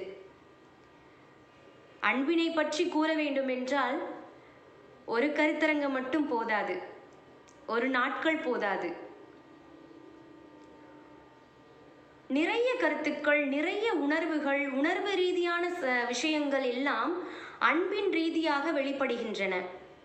ஒவ்வொரு திருக்குறளிலும் நூற்றுக்கணக்கான விளக்கங்கள், நூற்றுக்கணக்கான செய்திகளை நமக்கு எடுத்துரைத்துள்ளார். அன்பு என்றவுடனே நம் முகத்தில் எப்பொழுதும் ஒரு புன்சிரிப்பு வரும். அவ்வாறாக அன்புடைமையில் திருவள்ளுவரின் கருத்துக்களை தங்கள் முன் எடுத்துரைக்கின்றேன். அன்பினை நாம் ஒரு கட்டுக்குள் அடக்கவோ, இவர்களுக்கு இவ்வளவுதான் அன்பினை செலுத்த வேண்டும், இவர்களுக்கு இந்த அளவு மட்டுமே அன்பினை நாம் அளிக்க வேண்டும் என்பது கிடையாது. அதனை திருவள்ளுவர் கூறுகிறார், அன்பிற்கும் உண்டோ அடைக்கும் தாழ் ஆர்வலர் புன்கணீர் பூசல் தரும். தாழ்பாலினை போட்டு அன்பினை நாம் பூட்டி வைக்க முடியாது. அன்பானது அனைவருக்குள்ளும் இருக்கக்கூடியது, அளப்பரியதாக இருக்கக்கூடியது, அனைவருள்ளும் அதிகமாக இருக்கக்கூடியது, அனைவரிடமும் செலுத்த வேண்டும் என்று கூறுகிறார். அடுத்தவர்களுக்கு நாம் காட்டும் அன்பானது அடுத்தவர்களையும் மகிழ்விக்க வேண்டும். அதாவது நாம் காட்டும் அன்பானது நமக்கு மட்டும் அல்லாது அடுத்தவர்களுக்கும் மகிழ்ச்சியை தர வேண்டும் என்று கூறுகிறார். அன்பிலார் எல்லாம் தமக்குரியர் அன்புடையார் என்பும் உரியர் பிறருக்கு. நாம் காட்டக்கூடிய அன்பானது நமக்கு மட்டும் நன்மையை செய்யாது, பிறருக்கும் நன்மையை விளைவிக்க வேண்டும் என்றே திருவள்ளுவர் கூறுகிறார். அவ்வாறுதான் நாமும் இருப்போம். அனைவருக்கும் அன்பு செலுத்த வேண்டும், அனைத்து உயிர்களுக்கும் அன்பு செலுத்த வேண்டும். ஓரறிவு முதல் 6 அறிவு வரை இருக்கின்ற உயிர்கள் அனைத்திலும் அன்பானது பொதிந்திருக்கின்றது. அதை எவ்வாறு உணர்ந்து கொள்வது? உள்ளத்தின் மூலமாக மட்டுமே உணர்ந்து கொள்ள முடியும். உடலாலோ அல்லது வேறு உறுப்புகளாலோ உணர்ந்து கொள்ள இயலாது. உள்ளத்தால் மட்டுமே அன்பினை உணர்ந்து கொள்ள முடியும். உடல், உள்ளம், ஆன்மா, இந்த மூன்றும் இணைந்துதான் இச்சமுதாயத்தில் நாம் வாழ்ந்து கொண்டிருக்கிறோம். ஆன்மா நம்மை விட்டு போனால் நம் பெயர் பிணம் என்று ஆகிறது. ஆன்மா நம்மிடம் இருக்க கண்டுதான் நாம் மனிதராக இருக்கிறோம். உடல், உள்ளம், ஆன்மா மூன்றும் இணைந்து மனிதம் என்று ஆகிறது. அதோடு இணைந்து உடல், ஆன்மா, உள்ளம், அன்பு, இந்த நான்கும் இணைந்து புனிதத்தன்மை அடைகிறது. மனிதத்திலிருந்து புனிதமாக்குகிறது நம்மை அன்பானது. இவ்வாறாக ஒவ்வொரு காலகட்டத்திலும் ஒவ்வொரு பேராசிரியர்களும் சிறப்பு உரையாற்றுபவர்களும் நமக்கு அடிக்கடி கூறிய ஒரு எடுத்துக்காட்டை நான் உங்களுக்கு கூறுகிறேன். கடவுள், கடவுள் என்பதற்கான பொருள், கடவுள் என்று சொல்லி நாம் ஏன் குறிப்பிடுகிறோம்? கடவுள் என்ற சொல்லை நாம் மாற்றி அமைத்து உள்கட என்று குறிப்பிடுகிறோம். உள்கட, உள்ளில் கடக்கக்கூடியவன், உள்ளத்தில் கடக்கக்கூடியவன். அதுபோன்றே உள்ளத்தில் கடவுள் இருக்கும் பொழுது நம்மிடம் வெளிப்படக்கூடிய அனைத்துமே அன்பாக வெளிப்படுகிறது, கருணையாக வெளிப்படுகிறது. ஆக அன்பிற்கு மறுபெயர் கடவுள், கடவுளிற்கு மறுபெயர் அன்பு என்றே கூறலாம். ஒவ்வொன்றிலும், ஒவ்வொரு காலகட்டத்திலும் ஒவ்வொரு சமயத்தினரும் சமூகத்தினரும் நமக்கு எடுத்து கூறும் ஒவ்வொரு கருத்துக்களும் அன்பை மையப்படுத்தி மட்டுமே அமைந்துள்ளது. அன்பினை வெளிப்படுத்துங்கள், அன்பினை பகிருங்கள் என்பதே. அதனை வெளிப்படுத்தி மனிதனானவன், சாதாரண மனிதனானவன் அன்பினை வெளிப்படுத்தி அசாதாரணமான புனிதமான மனிதனாக மாறுகிறான். அதற்கு எடுத்துக்காட்டாக நாம் வள்ளலாரை குறிப்பிடலாம். ராமலிங்க அடிகளார். அவர் சாலையோரம் நடந்து சென்று கொண்டிருக்கும் பொழுது சாலையோரத்தில் ஒரு பயிர் வாடி போயிருந்ததாம். அதனை கண்டு சொன்னாராம், வாடிய பயிரை கண்ட போதெல்லாம் வாடினேன் என்று சொன்னாராம். இதிலிருந்து நாம் கற்றுக்கொண்டது, சிறு பயிரினை கூட அவர் உயிராக பாவித்து அதன் வாடிய நிலையை கண்டு தானும் வாடுகிறேன் என்று கூறிய அந்த உள்ளம் அன்பின் உச்சத்தில் காணப்படுகிறது. மனித உயிர்கள் மீது மட்டுமே அன்பு செலுத்த வேண்டும் என்பது கிடையாது. உயிர்களிடத்திலும், ஓரறிவு முதல் 5 அறிவு உயிர்களிடத்திலும் நாம் அன்பு செலுத்த வேண்டும் என்பதே இவருடைய கருத்தாக இருக்கிறது. அதனை நினைவு கூறும் பொழுது, அன்பானது நாம் அனைவருள்ளும் இருக்கும் பொழுது இவ்வுலகில் எவ்விதமான நிலையிலும் கூட நம்மால் மகிழ்ச்சியாக வாழ முடியும் என்பது நிதர்சனம். கிருஷ்ணர் ஆயர்குலத்தில் கோகுலர்களோடு சேர்ந்து விளையாடிவிட்டு தன்னுடைய அரண்மனைக்கு திரும்புகிறார். அப்பொழுது நாரதர் கேட்கிறார், என்ன கிருஷ்ணா, நீங்க சாதாரண மக்கள் கூட போய் விளையாண்டுக்கிட்டோம், அங்க இங்கேன்னு சுத்திக்கிட்டு இருக்கீங்க. நீங்க மிகப்பெரிய கடவுள். இங்க சான்றோர்கள், தேவர்கள், வியாசர் அப்படின்னு சொல்லிட்டு நிறைய பேர் இருக்காங்க. இவங்க கிட்ட உங்களுடைய உரையை வச்சுக்கலாம். நீங்க என்னன்னா அங்க போய் இருக்கிறீங்க, இங்க உள்ளது தானே சந்தோஷம் நம்மளுக்கு, நீங்க அங்க போய் இருக்கிறீங்க அப்படின்ட்டு. கிருஷ்ணா சொன்னாராம், எனக்கு ரொம்ப தலைவலிக்குது, அதுல நீங்க வேற இந்த மாதிரி என்கிட்ட பேசிக்கிட்டு இருக்கீங்க அப்படின்னு. உடனே நாரதர் கேட்டாராம், உங்களுக்கு தலைவலிக்குதா? சரி, உங்களுக்கு என்ன பண்ணணும்னு சொல்லுங்க, நான் மருந்து எதுவும் கொண்டு வரணுமா அப்படின்னு கேட்குறாராம். உடனே கிருஷ்ணன் சொல்றாராம், என் மீது உண்மையான அன்பு வைத்திருக்கிறவங்களோட காலடி மண்ணை எடுத்துட்டு வந்து எனக்கு பூசி விடுங்க, அப்ப எனக்கு தலைவலி சரியாயிடும் அப்படின்னு சொல்றாங்களாம். உடனே சரி அப்படின்னு சொல்லிட்டு நாரதரும் கிளம்புறாராம். அப்படி கிளம்பும் போது கூப்பிட்டு, நாரதரே சற்று பொறும், உங்ககிட்ட நான் ஒன்று விட்டுட்டேன்.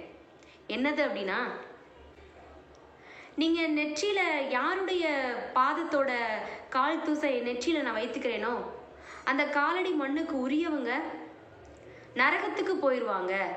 இந்த விஷயத்தை சொல்லி எனக்கு எடுத்துட்டு வாங்க அப்படின்றாங்க. இவரும் வியாசர்கிட்ட போய் கேட்குறாங்க, சான்றோர்கள் கிட்ட போய் கேட்குறாங்க, தேவர்கள் கிட்ட போய் கேட்குறாங்க. யாருமே இதுக்கு ஒத்துக்கலை. நாங்கள் எல்லாரும் சொர்க்கத்துக்கு போகிறதுக்காக தான் நாங்கள் காத்துட்ருக்கோம், நரகத்துக்கு நாங்கள் யார் போக முடியும், எங்களால் அது ஒத்துக்க முடியாது, நாங்கள் நரகத்துக்கு போக மாட்டோம் அப்படின்னு சொல்லிட்டாங்களாம். உடனே இவர் என்ன பண்ணாராம், ஊர் ஃபுல்லாக சுற்றுறாராம், கோகுலத்துக்கு போகிறாராம். அடுத்து அங்கே போய் மக்கள் கிட்ட போய் நிற்கிறாங்க. அப்போ மக்கள் எல்லாரும் கேட்குறாங்க, என்ன திடீர்னு வந்திருக்கீங்க அப்படின்னு. உடனே இவர் இந்த விஷயத்த சொல்கிறார். கிருஷ்ணருக்கு இந்த மாதிரி தலை ரொம்ப வலிக்குதான், காலடி மண் யார் காலடி மண்ணை எடுத்து தராங்களோ அந்த காலடி மண்ணை எடுத்து தலையில் பூசிக்கிட்டா சரியாயிடுமா? ஆனால் அதில் ஒரு விஷயம் இருக்குது. காலடி மண்ணை எடுத்து தர்றவங்களோட அந்த உரியவங்க நரகத்துக்கு போயிடுவாங்க அப்படின்னு. சிறு நிமிடம் கூட தாமதிக்காம அங்கே உள்ள ஊர் மக்கள் எல்லாருமே, குழந்தைங்கள்லேருந்து பெரியவங்க எல்லாருமே தன்னுடைய காலடி மண்ணை எடுத்து கொடுக்குறாங்களாம். இந்தாங்க என்னுடைய காலடி மண் எடுத்துகிட்டு போங்க, என்னுடைய காலடி மண் எடுத்துகிட்டு போங்கன்னு சொல்லி கொடுக்குறாங்களாம். அப்படி கொடுக்கும் பொழுது இவருக்கு தோணுச்சான், இல்லை இது நீங்கள் காலடி மண் எடுத்து கொடுத்தீங்க அப்படின்னா நீங்கள் நரகத்துக்கு போயிடுவீங்க அப்படின்ட்டு. பரவாயில்லை, நாங்கள் நரகத்துக்கு போனாலும் பரவாயில்லை, கிருஷ்ணர் மகிழ்ச்சியாக இருக்கணும், கிருஷ்ணருடைய உடல்நிலை சரியாக இருக்கணும், நாங்கள் போனாலும் பரவாயில்லை. அவர் மீது அளவு கடந்த அன்பு, கிருஷ்ணன் மீது அளவு கடந்த அன்பினை வச்சிருக்கிறவங்க மட்டும்தான் இப்படி பண்ண முடியும் அப்படின்னு நாரதருக்கு புரியுது. அப்ப அடுத்தவங்க சந்தோஷத்துல நம்ம மகிழ்ச்சி காண்றது தான் உண்மையான அன்புன்னு சொல்றாங்க. துவண்டு இருக்கிற நேரத்திலையும் அவங்களுக்கு யாரும் துணையா இல்லாத நேரத்திலையும் நம்ம ஒரு ஆறுதலான வார்த்தையும் ஆறுதலான விஷயங்களும் தான் அவங்களுக்கு ஒரு புத்துணர்ச்சி ஏற்படுத்தக்கூடியதா இருக்கு. அதைத்தான் அன்புன்னு சொல்றாங்க. இதைத்தான் திருவள்ளுவர் சொல்லியிருக்காரு, அன்போடு இயைந்த வழக்கென்ப ஆருயிருக்கு என்போடு இயைந்த தொடர்பு, அன்பு ஈனும் ஆர்வம் உடைமை அது ஈனும் நண்பெனும் நாடா சிறப்பு. நட்புறவை ஏற்படுத்தக்கூடியதா இருக்கு. ஒரு அன்பானது அடுத்தவங்களுக்கு நம்ம கொடுக்கும் பொழுது ஒரு நட்புறவு, நல்ல நட்புறவை ஏற்படுத்தக்கூடியதா இருக்கு. கிருஷ்ணர் மீது வைத்திருந்த அளவு கடந்த உரிமை, அளவு கடந்த அன்பு தான் நரகத்துக்கு போனாலும் பரவாயில்லை, எங்களுடைய காலடி மண்ணை எடுத்துட்டு போங்கன்னு சொல்லக்கூடிய அந்த வார்த்தையை கொடுத்தது. என்னுடைய நண்பன், என்னுடைய நண்பனுக்கு உடுக்க இழந்தவன் கை போல ஆங்கே இடுக்கண் களைவதான் நட்பு. அந்த மாதிரி என்னுடைய நண்பன், என்னுடைய ஆள், என்னுடைய அன்புக்குரியவன், அவங்களுக்கு ஏதோ ஒரு துன்பம் நடக்கும் பொழுது எதுவுமே யோசிக்காம போய் உதவிகள் செய்யறது, அதுதான் மிகப்பெரிய அன்பு அப்படின்னு சொல்றாங்க. இதே மாதிரி அன்பை வச்சு அறிவியலையும் புகுத்திருக்காங்க. அறிவியலை சொல்லி அன்பை மேன்மைப்படுத்தியிருக்காங்க திருவள்ளுவர். வெயில் என்பில் அதனை வெயில் போல காயுமே அன்பில் அதனை அறம். இந்த வெயில் எதுக்காக இருக்கு? இந்த உடம்பில் உள்ள எலும்பு பலம் பெறறதுக்காக வெயில் உதவி செய்யுது. அது மாதிரி நம்ம உடம்புல உள்ள அன்பு அப்படின்றதுக்கு எது உதவியா இருக்கு அப்படின்னா அறம் உதவியா இருக்கு. வெயில் இருக்கு பக்கத்துல, நம்ம உடம்பு எலும்பு இருக்கிறனால நம்ம ஓடி ஆடி பலமா இருக்கும். நம்ம உடம்புல எலும்பு இல்லை, அதுக்கு உதாரணமா என்ன சொல்லலாம், ஒரு புழுவை சொல்லலாம். ஒரு புழுக்கு எலும்பு கிடையாது. புழுவை என்ன பண்றோம் அப்படின்னா நம்ம வெயில்ல போட்டுறோம், அது என்ன பண்ணுது, காஞ்சு கருகி இறந்து போயிடுது. அப்ப எலும்பு இல்லாதனால அது எந்த இடத்துக்கும் போக முடியல, வெயில்ல கருகி இறந்து போகுது. அதே மாதிரி நம்ம உடம்புல அன்பு அப்படின்னு ஒண்ணு இல்லாத பட்சத்துல அறமானது இந்த உடம்ப காயப்படுத்தி எரிச்சிரும். அன்பு மட்டும்தான் இந்த உடம்ப இன்னும் நிலையா வச்சிட்டு இருக்கு. அன்பு இல்லை அப்படின்னா இந்த உடம்பு ஒரு நடைபிணம் மாதிரி தான், இருந்தும் இல்லாதது மாதிரி. உடம்புல அன்பு அப்படின்னு ஒன்று இருந்தா மட்டும்தான் நாம் உயிர் வாழ்வதற்கு தகுதியுடையவர்களாக இருப்போம். அன்பு இல்லை அப்படின்னா நம்மளால வாழவே முடியாது, சிறிது நாட்கள் கூட வாழ முடியாது. உறவினர்கள் மட்டுமல்லாது சமுதாயத்தில் நம்மளால வாழ ஒரு புத்துணர்ச்சி ஏற்படுத்தக்கூடியதா இருக்கு. உடல்நிலை சரியில்லாதவங்க கிட்ட நம்ம அன்பை செலுத்தும் பொழுது அது ஒரு புத்துணர்ச்சி ஏற்படுத்தக்கூடியதா இருக்கு. இந்த மாதிரியான விஷயங்கள் வாழ்க்கையில நம்மளுக்கு ஒவ்வொரு காலகட்டத்திலையும் நம்மளுக்கு வந்துட்டே இருக்கும். இன்றில் மட்டும் அடங்காது. நாம் பிறப்பு முதல் இறப்பு வரை நாம் ஒன்றை மட்டும் மறக்கவும் முடியாது, மறைக்கவும் முடியாது. அன்பு அப்படின்ற ஒன்றை மட்டும். பெற்றோர்கள் நம் மீது வைத்திருப்பது அது இயற்கையான நிலை. நம் குடும்பத்தில் உள்ளவர்கள் மீது அன்பு செலுத்த வேண்டும் என்பது இயற்கையான ஒரு செயல். அடுத்தவர்கள் மீது, முகம் தெரியாதவர்கள் மீதும் துன்பப்படுபவர்கள் மீதும் நாம் காட்டக்கூடிய அன்பே மிகச்சிறந்த அன்பாக காணப்படுகிறது. அப்படி இந்த உடம்பு அன்பை செலுத்தல அப்படின்னா இது வெறும் நடைப்பிணமா தான் இருக்கும். நான் ஏன் அன்பு செலுத்தணும், எனக்கு ஏன் அன்பு செலுத்தணும், நான் என் வேலை என் குடும்பம் நான் இருக்கேன். அதுக்குத்தான் திருக்குறள்ல ஒரு குறள் சொல்றாங்க, அன்பின் வழியது உயர்நிலை அஃதிலாருக்கு என்பதோள் போர்த்த உடம்பு. உன் மனசுக்குள்ள உன் உள்ளத்துக்குள்ள அன்பு இல்லை அப்படின்னா இந்த எலும்ப போத்திருக்கிற இந்த தோல் தான் உன்னுடைய உடம்பு. எலும்பு வெளியில தெரிஞ்சா எப்படி இருக்கும்? நல்லா இருக்காது. அதை போத்தி இருக்கிற இந்த தோல் தான் இந்த உடம்பு. அவ்வளவுதான், நீனு வேற எதுவுமே கிடையாது, உங்க வாழ்க்கையில நீங்க வெறும் பூஜ்யம் அப்படின்னு சொல்றாங்க. அன்பை காட்டினால் மட்டுமே நீ மனிதனாக பிறக்கிறாய். ஆக அன்பானது நம் பிரபஞ்சத்தில் மிகவும் முக்கிய பொருளாகவும் மிகவும் முக்கிய உணர்வாகவும் இருக்கிறது. ஆக வள்ளுவர் கூறிய அன்புடைமை என்னும் அதிகாரத்தில் இன்னும் நிறைய கருத்துக்களை கூற வேண்டும் என்பது என்னுடைய ஆசை. நேரம் கருதி தங்களுக்கு என்னால் இயன்ற செய்திகளை எடுத்துரைத்துள்ளேன். என்னுடைய முதல் உரை. எவையேனும் பிழைகள் இருப்பின் பொறுத்து கொள்ளவும். உரையை முடித்துக் கொள்கிறேன். வாய்ப்பளித்த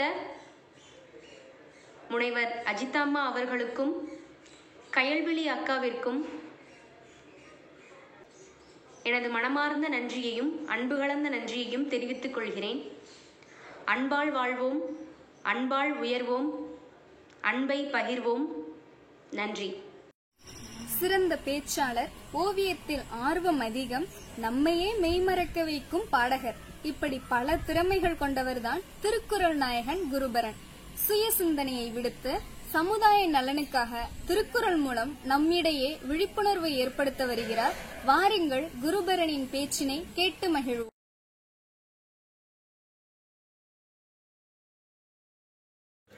கன்னடமும் கலித்தெலுங்கும் கவிமலையாளத்துலவும் உன்னுதரத்து உதித்து எழுந்து ஒன்று பல ஆயிடினும் மாரியம் போல் உலக வழக்கு அழிந்து ஒளிந்து சிதையா உன் சீரிழமை திறம்பியந்து செயல் மறந்து வாழ்த்துதுமே வாழ்த்துதுமே வாழ்த்துதுமே என்று நான் தமிழ்மொழிகளை வணங்கி என் உரையை நான் தொடங்குகிறேன்.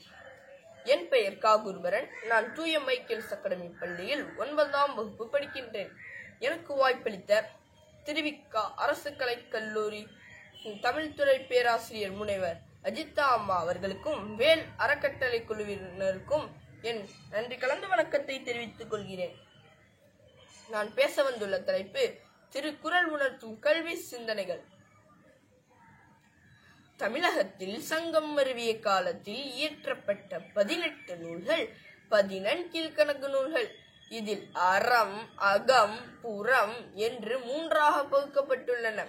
இதில் அறநூல் 11, அகநூல் 6, புறநூல் 1 என்று பிரிக்கப்பட்டுள்ளனர்.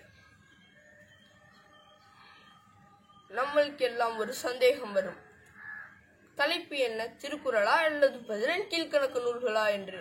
தலைப்பு திருக்குறளே, ஏனென்றால் 14 கீழ்கணக்கில் திருக்குறள். அடுத்த சந்தேகம், என்னது 14 கீழ்கணக்கில் திருக்குறளா என்பது. ஆம், 14 கீழ்கணக்கில் அறநூல்கள் என்று சொன்னோம் அல்லவா, அந்த 11இல் ஒன்றுதான் திருக்குறள். இத்திருக்குறளை எழுதியது திருவள்ளுவர். இந்நூல் 1330 குறள்களை உள்ளது. 133 அதிகாரங்களும் ஒவ்வொரு அதிகார விதம் மொத்தம் 10 உள்ளன. கல்வி உணர்த்தும் தொடர்பான கருத்துக்கள் கல்வி, கேள்வி, கல்லாமை என்ற அதிகாரங்களில் சொல்லப்பட்டு வருகின்றன. கல்வி என்பதன் பொருள், மனித இனம் தம்முடைய வாழ்க்கை முறையையும் பண்பாட்டையும் நாகரிகங்களையும் பழக்க வழக்கங்களையும் மரபுகளையும் அடுத்த தலைமுறைக்கு எடுத்து செல்கிறது. உலகில் வாழும் அனைவரும் தன் வாழ்வாங்கு வாழ அடிப்படை காரணியாக கொண்டு வாழ்வதே அந்த கல்வியை தான். கல்வி என்பதன் பொருள் கூறும்போது, கல்லுதல் என்பதன் பொருள் தோண்டுதல். கல் என்ற அடிச்சொல்லில் இருந்து கல்வி என்ற பெயரும் கலப்பை என்ற பெயரும் வந்திருக்கின்றன. சித்னானந்தர் சையத் ஜாகிர் ஹட்சன் அவர்கள் தன் நீதி நூல்களில் கல்வியை குறிப்பிட்டுள்ளார். அதாவது, நிலத்தை கிளறுவதற்கு கலப்பை பயன்படுவது போல கல்வி கல்லுதல் என்பது மனதை கிளறி திருப்தி பயன்பட செய்கின்றது என்று வர்ணித்து கூறியுள்ளார். கல்வி என்பதற்கு வேறு பெயர்கள். கல்வி என்பதற்கு நூல், கற்றல், அறிவு, கலை, கேள்வி, சால்பு, தேர்ச்சி, விரஞ்சி, கற்றல் என்று பல வகையான பெயர்கள் உள்ளன. பயிற்சி, ஊதியம், உறுதி, ஓதி, கரணம் என்று பல வகை சொல்லிக்கொண்டே போகலாம். இதிலெல்லாம் கௌரா தமிழகராதி விளக்கி கூறியிருக்கின்றனர். நீங்கள் பார்க்க வேண்டும் என்றால் 233வது பக்கத்தை எடுத்து பார்த்தால் உங்களுக்கு தெரியும். திருக்குறளில் 40வது அதிகாரமாக கல்வி விளங்கியுள்ளது.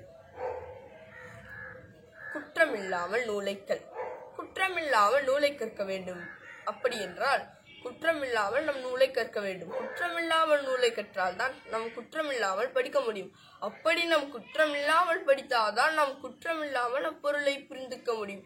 அப்படி குற்றமில்லாமல் புரிந்தால்தான் அதை நாம் நடைமுறைப்படுத்த முடியும், அதை நாம் கற்றுக் கொடுக்க முடியும், அதை நாம் மற்றவர்களிடம் புரிய வைக்க கூட முடியும். அதனால் கற்றலை குற்றமில்லாமல் தான் கற்க வேண்டும். கற்ற பின் அக்கற்ற கல்வியை தக்கபடி நடந்து கட்ட வேண்டும். இதனை கற்க கசடர கற்பவை கற்ற பின் நிற்க அதற்கு தக என்ற குறள் நாம் அறியலாம். இது இனியவை நாற்பதில் பற்பல நாளும் பழுதின்றி பாங்குடைய கற்றலின் காலினியே இல்லென்று அவர்களும் சொல்லிக் கொண்டிருக்கின்றனர். இருக்கண்கள் என்றால் கணக்கெண்ணுதல், எழுத்தறிவித்தல் ஆகிய இரண்டும் மனிதனுக்கு வழிகாட்டும் இருக்கண்கள் போன்றவை என்கிறார் திருவள்ளுவர். அதற்கு என் நண்பையேன எழுத்தன்மை இவ்விரண்டும் கண் நண்ப வாழும் உயிருக்கு என்று வர்ணித்து கூறியுள்ளார். அடுத்ததாக கற்றவரே கண்ணுடையார். கற்றவரே கண்ணுடையார் என்றால் என்னும் எழுத்துமே கண்களால் தான் அவர்கள் கண்ணுடையவர்கள் என்று சொல்ல தகுந்தவர்கள் கற்றவர்களே. மற்றவர்களுடைய கண்கள் புண்களுக்கே ஒப்பாகும் என்று திருவள்ளுவர் அடித்து கூறியுள்ளார். அதை கண்ணுடையார் என்போர் கற்றோர் 32 புண்ணுடையார் கல்லாதவர் என்று பல வகையாக உணர்த்திய பொருளை கூறியுள்ளார். கல்வியும் மகிழ்ச்சியும். பொதுவாக கற்றறிந்தவர் எப்போதும் அனைவரும் மகிழும்படி மற்றவர்களுடன் கூடி பழகி நற்கருத்துக்களை எடுத்துரைப்பார். தாம் சொல்லும் கருத்துக்கள் ஒவ்வொன்றையும் மற்றவர்கள் எப்போதும் மனதில் நினைத்து கொள்ளும் வண்ணம் கூறி பிரிவார்கள். நாம் அடுத்தது இதுவரை நாம் என்ன பார்த்தோம்? கல்வியை பார்த்தோம், கல்வி பண்புகளை பார்த்தோம், கல்வியும் மகிழ்ச்சியும் பார்த்தோம், கல்வி இருக்கண்கள் போன்றவை. கற்றவரே இருக்கண்ணுடையார் என்பதை கூட நாம் பார்த்தோம்.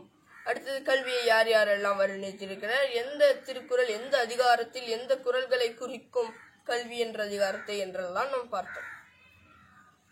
இப்ப நாம் பார்க்க போவது கல்வி கற்றவர்கள் எப்படி அதை பயன்படுத்துவது, எந்த நல்லொழுக்கத்தை கடைபிடிப்பது என்பதெல்லாம் நாம் பார்ப்போம். ஆசிரியர் முன் தலை குனிந்துதான் கல்வியை கற்க வேண்டும். அப்படி என்றால் ஒரு எடுத்துக்காட்டுக்காக செல்வர் முன் வறியவர் எப்படி தலை குனிந்து பொருட்களை வாங்கிக் கொள்கிறாரோ அதற்போல் அவர்கள் கற்றுக் கொடுக்கும் கல்வியை நாம் தலை குனிந்து தாழ்ந்து பணிவாக தான் அக்கல்வியை வாங்க வேண்டும். அவர்களே கற்றவர், அக்கற்றவரே உயர்ந்தவர். அப்படி பண்ணாமல் விட்டால் அவர்கள் கற்றும் கூட கல்லாதவர் தாழ்ந்தவர். இதனை உடையார் முன் உள்ளார் போல் ஏங்கற்றும் கற்றார் கடையரே கல்லாதவர் என்று அவர் கூறியுள்ளார். கல்வி 7 பிரிவிலும் துணை நிற்கும். கல்வி 7 பிரிவிலும் துணை நிற்கும் என்றால் ஒருவர் ஒரு பிறவியில் கற்ற கல்வி அவர்களது 7 பிறவிலும் உதவும் தன்மை உடையது என்று வள்ளுவர் கூறியுள்ளார். அதாவது அவர்கள் ஒரு பிறவில் கற்ற கல்வி அப்பிறவில் கொஞ்சம் பேருக்கு சொல்லிக் கொடுத்து அவர் அடுத்த பிறவி எடுத்தால் அதில் கொஞ்சம், அடுத்த பிறவி நிறைய நிறைய நிறைய நிறைய போய் நாடிலிருந்து உலகிலிருந்து பல வகை மக்கள் கற்று கல்வியை கற்றவரே இருப்பனர். அதை போல்தான் இக்குறள் அமைந்துள்ளது. இதனை ஒரு மைக்கண் தாம் கற்ற கல்வி ஒருவருக்கு எளிமையும் ஏமாப்புடைத்து என்று திருவள்ளுவர் அழகாக 2 அடியில் அர்ணித்து கூறியுள்ளார். கற்றவர்கள் கல்வியை விரும்புவர். பொதுவாகவே நாம் கூறினால் கற்றவர்கள் கல்வியை விரும்புவர். ஏனெனில் தம் இன்புறுவதற்கு காரணமான கல்வியை நாடு இன்புறுவதற்காக அவர்கள் அதையே மேலும் மேலும் விரும்புவர். கல்வி நம்மளை மட்டும் இன்புறுவாது, நம்மளை இன்புறுத்த வைத்து நாம் மற்றவர்கள் கற்றுக் கொடுத்தால் அந்த ஊருக்கே கற்றுக் கொடுப்போம். அந்த ஊரு அப்புறம் நாடாகும், நாடு உலகமாகும். இதைதான் கல்வியை பற்றி கற்றவர்கள் எப்படி இன்புறுத்தி கூறியிருக்கின்றார் என்பதை பார்ப்போம். இதை திருவள்ளுவர் எப்படி கூறியிருக்கிறார் என்றால்,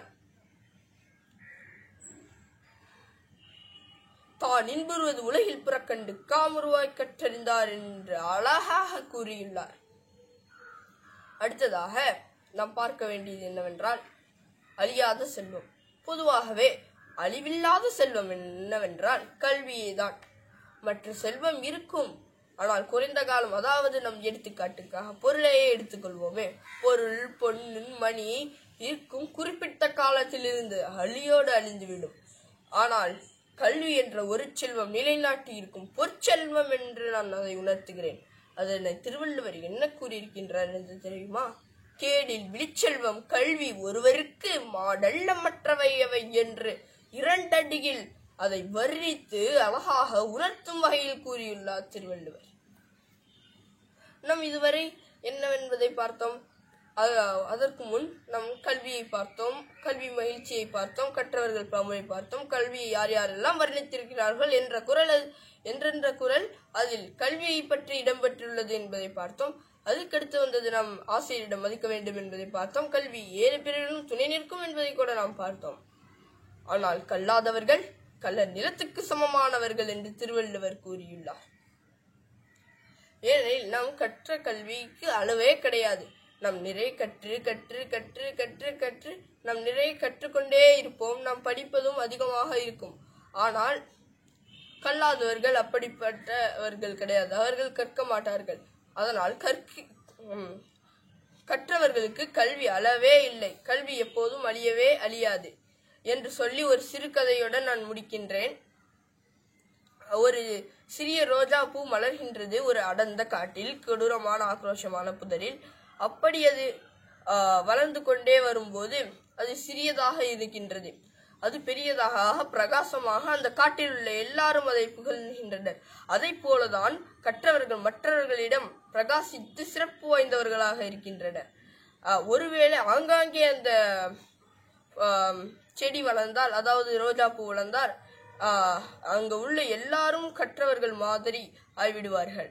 அதை போல்தான் ஒரு குடும்பத்தினர் ஒருத்தவர்கள் கற்று வேலை வாய்ப்புக்கு வருவதற்கு மீறி அந்த குடும்பத்தில் உள்ள எல்லாரும் கற்று வேலை வாய்ப்புக்கு வந்தால் சிறப்பாக இருக்கும். கல்லாமை என்ற இருளை நாம் அகற்றி கல்வியை வளர்க்க நாம் பாடுபடுவோம். கல்வியை கற்று அதன்படி நடந்து அதன் வழிகளை நடந்து நாம் வாழ்க்கை நலமாக திகழ வேண்டும் என்பதே என் பேச்சின் நோக்கம். இத்துடன் என் உரையை முடித்துக் கொள்கிறேன். நன்றி. முப்பால் காட்டி முயற்சி திருவினையாக்கும் என்ற தாரக மந்திரத்தை இவ்வுலகிற்கு அளித்த வாயுரை வாழ்த்தே உம்மை வாயார வாழ்த்துகிறேன். கலையிலும் கல்வியிலும் சிறந்த ஒருவர் நிச்சயம் வாழ்வில் உயர்ந்த நிலையை அடைவார் என்பதற்கு ஐயா அகிலன் அவர்கள் ஒரு மிகச்சிறந்த உதாரணம். மணல்மேடு அரசு கலைக்கல்லூரி சிதம்பரத்தில் இளநிலை உதவியாளராக பணியாற்றி வரும் ஐயா அவர்கள் பல கலைகளில் வல்லவர்.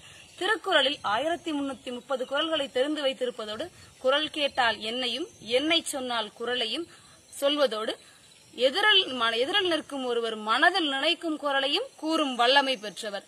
பரதநாட்டியத்தில் ஆசானாக திகழும் இவர் பல நடன கலைஞர்களை உருவாக்கியிருக்கிறார். அத்தோடு குரல் வித்தக பாவலர் என்ற பட்டமும் பெற்றிருக்கிறார். நாட்டியத்தில் நித்திய கலைமணி என்ற பட்டம் பெற்று திகழ்கிறார்.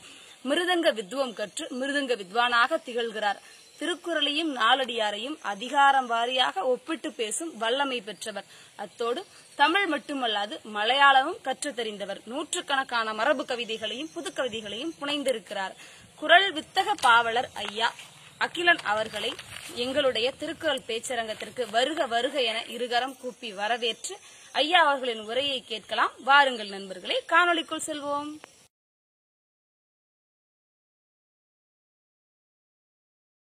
அனைவருக்கும் வணக்கம். இன்று திருக்குறளின் சிறப்புகளை சிலவற்றை இங்கே எடுத்துரைக்க வந்திருக்கின்றேன். திருக்குறளின் சிறப்புகளில் சிலவற்றை இணைய வழியின் மூலமாக மாணவர்களுக்கும் மற்றவர்களுக்கும் எடுத்துரைக்கும் விதத்தில் இந்த வாய்ப்பினை அளித்ததற்கு நெஞ்சார்ந்த நன்றியை தெரிவித்துக் கொள்கின்றேன்.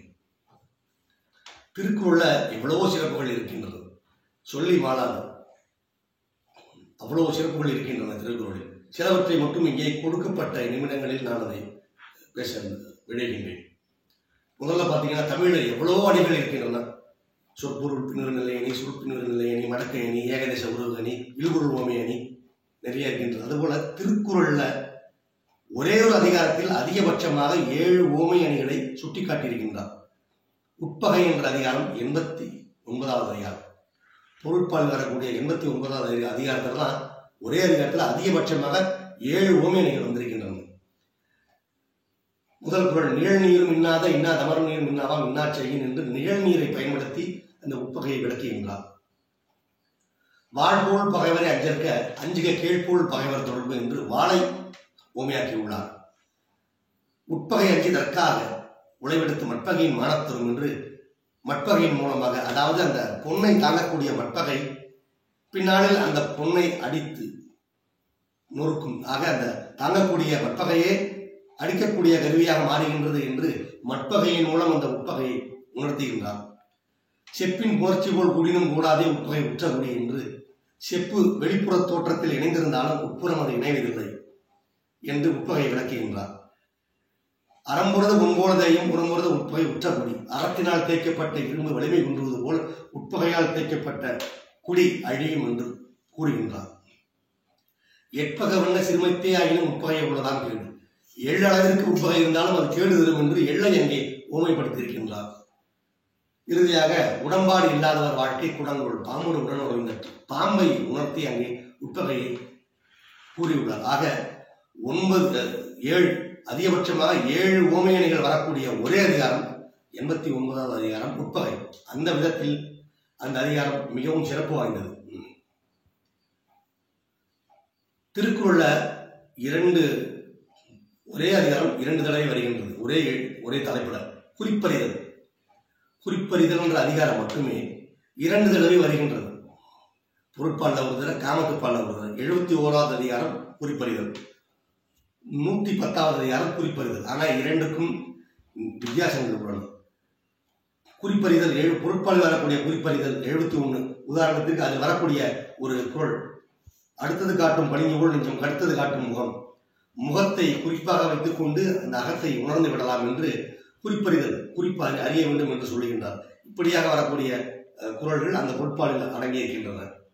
அடுத்து காமத்துப்பாலில் குறிப்பறிதல், பார்த்தீங்கன்னா கண்ணோடு கண்ணனை நோக்கிக்கும் வாய்ச்சொற்கில் என்ன பயனும் இல்லை. தலைவனும் தலைவியும் கண்ணால் பேசி பார்க்கும் பொழுது அவங்க வாய்ச்சொற்கள் எந்த ஒரு பயனும் இல்லாமல் போகின்றது.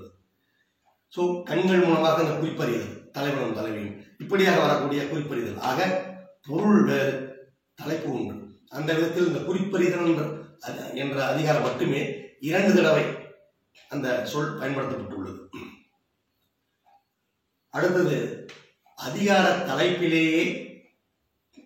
தலைப்பையே ஈற்றுச்சீராக கொண்டு முடியக்கூடிய அதிகாரம் நிறைய உள்ளது. உதாரணத்திற்கு நாடி, அரண், இது போல உள்ளது. இதுல பாத்தீங்கன்னா அரண் என்ற அதிகாரம், பொருட்பால் வரக்கூடிய அரண் 75வது அதிகாரம். அதுல என்ன சிறப்புன்னா, அதிகாரம் தலைப்பு அரண். அந்த அரண் என்ற பெயரையே ஈற்றுச்சீராக கொண்டு அதிகபட்சமாக 8 குறட்பாக்கள் முடிவடைகின்றன. அதுதான் அந்த அதிகாரத்தின் சிறப்பு. அதிகபட்சமாக 8. நாடு என்ற ஒரு அதிகாரம் இருக்கின்றது. அதெல்லாம் பார்த்தீங்கன்னா 7 தடவை வரும்.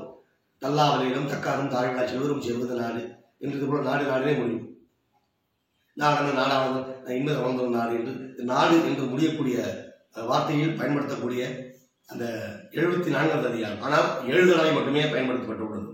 அரண் என்ற அதிகாரத்தில் அதிகபட்சமாக 8 தடவை அதிகார தலைப்பையே ஈற்றுச்சீராக கொண்டு முடிவடைகின்றது.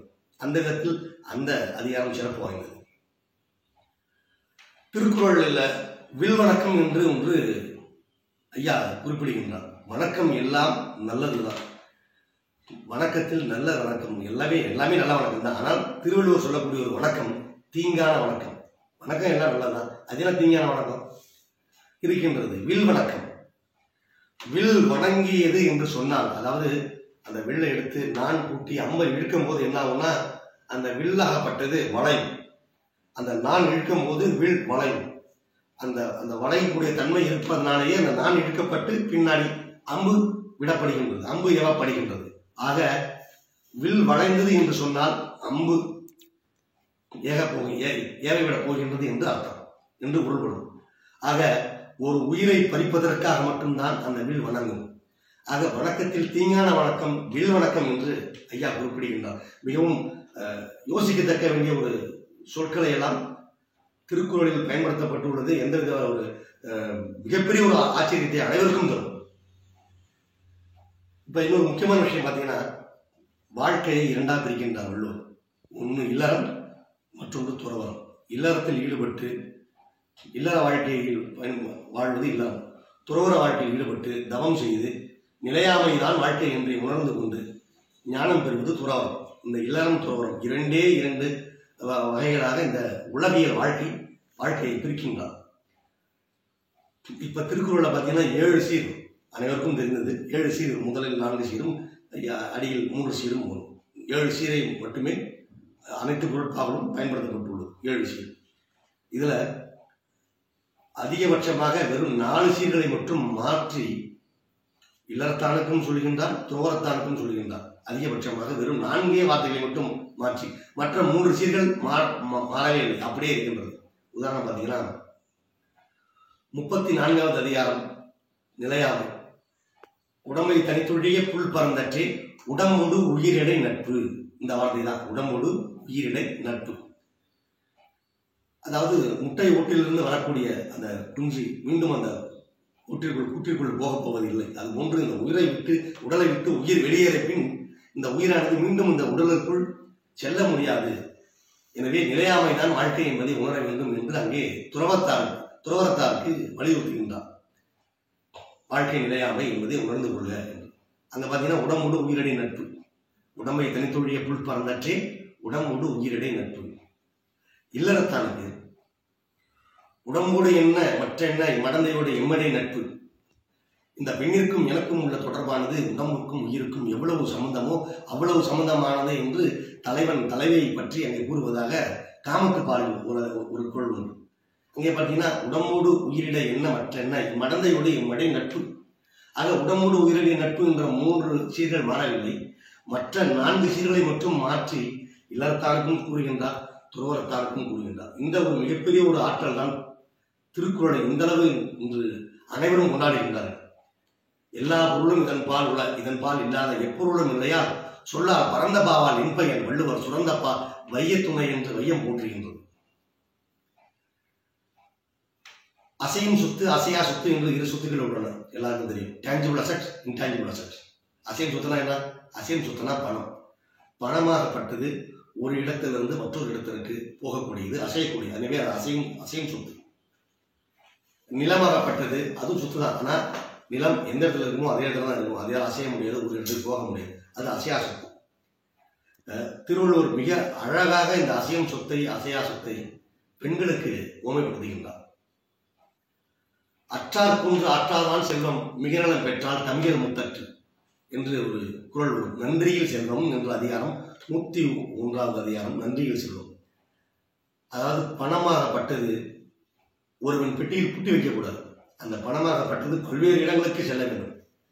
அப்படி பூட்டி வைக்கப்பட்ட பணமானது எப்படிப்பட்டது என்றால், ஒரு வீட்டில் இருக்கக்கூடிய பெண் மனமாகாமலேயே மூப்பு எறியதற்கு சமம் என்கின்றார்.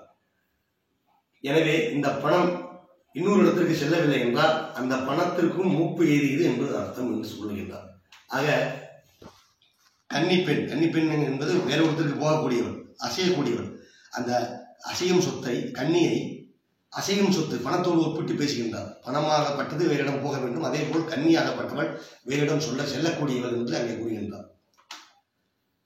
104வது அதிகாரத்தில் உழவு என்ற அதிகாரம், அதில் ஒரு குறள் உண்டு. செல்லான் கிழவன் இறப்பின் நிலம் புலந்து இல்லாடின் ஊடிவிடும் என்ற ஒரு குறள் உண்டு. அதாவது உழவன் தினமும் வயலுக்கு சென்று அந்த வயலுக்கு என்ன தேவையோ, அந்த நிலத்திற்கு என்ன தேவையோ அதை செய்ய வேண்டும். விதை போட வேண்டிய நேரத்தில் விதை போக வேண்டும், உரம் வைக்க வேண்டிய நேரத்தில் உரம் வைக்க வேண்டும், நீர் வைக்க வேண்டிய நேரத்தில் நீர் வைக்க வேண்டும், களை எடுக்க வேண்டிய நேரத்தில் களை எடுக்கப்பட வேண்டும், அறுவடை செய்ய வேண்டிய நேரத்தில் அறுவடை செய்ய வேண்டும். ஆக நிலமாகப்பட்டது உழவனால் தினமும் கவனிக்கப்பட வேண்டும். அப்படி இல்லை என்றால் கவனிக்கப்படாத மனைவி கணவனிடம் எப்படி சண்டையிட்டு பிணங்கிக் கொள்வாளோ அதே போல் இந்த நிலமாகப்பட்டது உழவனிடம் சண்டையிட்டு பிணங்கிக் கொள்ளும் என்று நிலத்தை ஒரு மனைவியோடு ஒப்பிடுகின்றார். நிலமாகப்பட்டது அசையா சொத்து. மனைவி திருமதி என்று சொன்னாலே வேறு இடம் சென்று விட்டாள், அவ்வளவுதான். அவளுக்கு வேறு இடம் செல்வதற்கு இல்லை, ஒரே இடம். ஸோ அசையா சொத்தை அங்கே அசையா சொத்தை மனமான பெண்களுக்கு உணர்த்துகின்றார். இவ்வாறாக இந்த அசையும் சொத்து அசையா சொத்தை பெண்களுக்கு மிக அழகாக நன்றியில் சொல்லும் என்ற அதிகாரத்திலும் உழவு என்ற அதிகாரத்திலும் அங்கே ஓமைப்படுத்தியுள்ளார். இல்பொருள் ஓமையணி என்று எல்லாருக்கும் தெரிந்த விஷயம். அது வரக்கூடிய ஒரே அதிகாரம் அன்புடைமை என்ற அதிகாரத்தில் உண்டு. அன்பகத்தில்லா உயிர் வாழ்க்கை வன் பார்க்கன் மற்ற மறந்தழிந்தற்று என்று. அதாவது அன்பு அகத்தில்லா வாழ்க்கை, அன்பு என்னிடம் இல்லை, ஆனால் இல்வாழ்க்கையில் ஈடுபடுகின்றேன் என்று சொல்வது எப்படி இருக்கின்றால், பாலைவனத்தில் பட்ட மரம் துளிர்த்தது போன்றாகும் என்று கூறுகின்றார். பட்ட மரம் துளிர்க்காது, அதுவும் பாலைவனத்தில் பட்டு போன மரம் துளிர்க்குமா? அந்த ஓமையை பாருங்கள் எவ்வளவு அழகா. பாலைவனத்தில் பட்டு போன மரம் எவ்வாறு துளிர்க்காதோ அதே போன்று அகத்தை அன்பில்லாத வாழ்க்கை இல்வாழ்க்கையில் ஈடுபட முடியாது, சிறக்காது என்று அது இல்பொருள் ஓமையணி. இல்லாத ஒரு பொருளை பட்ட மரம் துளிர்க்காது, அந்த துளிர்க்கும் அந்த இல்பொருள் ஓமையணியை ஓமைப்படுத்தி அங்கே அன்புடைமை கூறுகின்றார். இல்பொருள் ஓமையணி பயன்படுத்தப்பட்ட ஒரே அதிகாரம் அன்புடைமை அதிகாரம். அந்த விதத்தில் அந்த அதிகாரம் சிறப்பு வாய்ந்தது. 7 சீர் அனைவருக்கும் தெரியும் திருக்குறள். ஈற்றுச்சீர் ஒரே எழுத்து உள்ள ஒரு குறள் உண்டு. ஒரே சீர், ஒரு சீர், ஒரு எழுத்து, ஒரு சீர். அது என்னவென்றால், தொழிற்சுடின் அல்லது காமனை போல விடிர்ச்சுடல் ஆற்றுமோ தீ. இந்த தீ என்ற நெடில் எழுத்து ஒரே ஒரு எழுத்து தான், ஆனால் அது ஒரு சீர். ஆக ஒரு எழுத்தை ஒரு சீராக கொண்டு முடியக்கூடிய ஒரே பொருள் அதுதான். துடிர்ச்சுடின் அல்லது காமனை போல விடிர்ச்சுடல் ஆற்றுமோ தீ என்று வரக்கூடிய 1159வது குறள், 116வது அதிகாரம் திருவாற்றாமையில் அந்த குறள் வருகின்றது. அந்த விதத்தில் அந்த அதிகாரம் சிறப்பு வாய்ந்தது. உழவு என்ற அதிகாரத்தில் உழவர்களையும் உழவு தொழிலையும் அவர் குறிப்பிடுகின்றார். மருந்து என்ற அதிகாரத்தில் மருந்தை பற்றியும் மருத்துவர்களை பற்றியும் விளக்குகின்றார். ஆனால் கல்வி என்ற ஆசிரியருக்கு என்று தனிப்பட்ட முறையில் அவர் எதையும் குறிப்பிடவில்லை. ஆசிரியரை கூட நேர்முகமாக நேரடியாக அவர் சொல்லவில்லை, மறைமுகமாக தான் உணர்த்துகின்றார். உடையாரும் இல்லாதவர்கள் எக்கற்றங்கற்றார் கடையரை கல்லாதவன். பொருள் இல்லாதவன் பொருள் உள்ளவனிடம் சென்று யாசிக்க வேண்டும். எப்படி யாசிக்கின்றானோ அதே போன்று கல்வி அறிவு இல்லாதவன் கல்வி அறிவு உள்ளவரிடம் சென்று அந்த கல்வியை யாசிக்க வேண்டும் என்று. அங்கே கல்வி அறிவு உள்ளவன் ஆசிரியர். இவ்வாறாக அந்த ஆசிரியரை குறிப்பாக மறைமுகமாக உணர்த்தக்கூடிய ஒரே அதிகாரம் கல்வி என்ற அதிகாரம். அந்த விதத்தில் அந்த அதிகாரம் மிகவும் சிறப்பு வாய்ந்தது. திருக்குறளில் பயன்படுத்தப்படாத ஒரு எழுத்து உயிரெழுத்து அவ் என்ற உயிரெழுத்து மட்டும் திருக்குறளில் பயன்படுத்தப்படவில்லை. அதிகபட்சமாக திருக்குறளில் வரக்கூடிய ஒரு எழுத்து நீ, 2 சொல்லி நீ. அதிகபட்சமாக திருக்குறளில் 1705 தடவை பயன்படுத்தப்பட்டுள்ளது அந்த நீ என்ற எழுத்து. பற்று என்ற வார்த்தை, பற்று என்ற சீர் ஒரே குறளில் 6 தடவை அதிகபட்சமாக 6 தடவை வரக்கூடிய சொல் பற்று என்ற சொல் மட்டும்தான். பற்றுக பற்றற்றான் பற்றினை அப்பற்றினை பற்றுக பற்று விடற்கு இந்த குறள் மட்டும்தான் ஒரே சொல் அதிகபட்சமாக அதே குறளில் 6 தடவை வரக்கூடிய சொல்லாக அமைகின்றது. 35வது அதிகாரம் 350வது குறள் 350. அதே போல் உதடு ஒட்டாத குறட்பாட்கள் நிறைய இருக்கு, 28 இருக்கின்றன. உதாரணத்துக்கு யாதனின் யாதனின் நீங்கியான் மோதல் அதனின் அதனின் இளன் உதடு ஒட்டாது. இது போல உதடு ஒட்டாத குறட்பாக்களும் நிறைய உள்ளன. இவ்வாறு திருக்குறளில் எங்கு பார்த்தாலும் எந்த இடத்தில் தேடினாலும் பொக்கிஷமாக இறைந்து கிடக்கின்றது. நிறைய புதையல் குட்டி கிடக்கின்றது என்றே சொல்லலாம். நானும் ஆளும் வெறும் பல்லு குருதி, நானும் 2 சொல்லு குருதி என்று சொன்னார்கள். திருக்குறளில் ஒன்று போதும் 1330 அறிஞர்களும் 1000 பகர்ந்த பின்னர் போயுறுத்தல் வாய் கேட்க நூறளவோ மண்ணு தமிழ் புலவராய் கேட்க விற்றிருக்கலாம் என்று சொல்லுவார்கள். ஆக திருக்குறள் அறத்துப்பாலில் மிகவும் சிறந்த ஒரு பாலாக விளங்குகின்ற, அறத்தை கூட கூறக்கூடிய ஒரு நூலாக இருக்கக்கூடிய, மிகவும் உயர்ந்த இடத்தில் அனைவரும் போற்றக்கூடிய நூலாக இருக்கின்றது திருக்குறள். இந்த திருக்குறளின் சிறப்புகள் இன்னும் நிறைய உள்ளன. இந்த இணையின் வழி மூலமாக இந்த திருக்குறளின் சிறப்புகளில் சிலவற்றை மாணாக்கர்களிடமும் மற்றவர்களிடமும் இவ்வாறு பகிரும்படி எனக்கு இந்த வாய்ப்பு, நல்லதொரு வாய்ப்பினை அளித்தவர்களுக்கு மனமார்ந்த நன்றியை தெரிவித்துக் கொண்டு விடைபெறுகின்றேன். நன்றி, வணக்கம். பேச்சு திறமையினாலே சிகரத்தை தொட்டவர். பேச்சுதான் இவருக்கு உயிர் மூச்சு.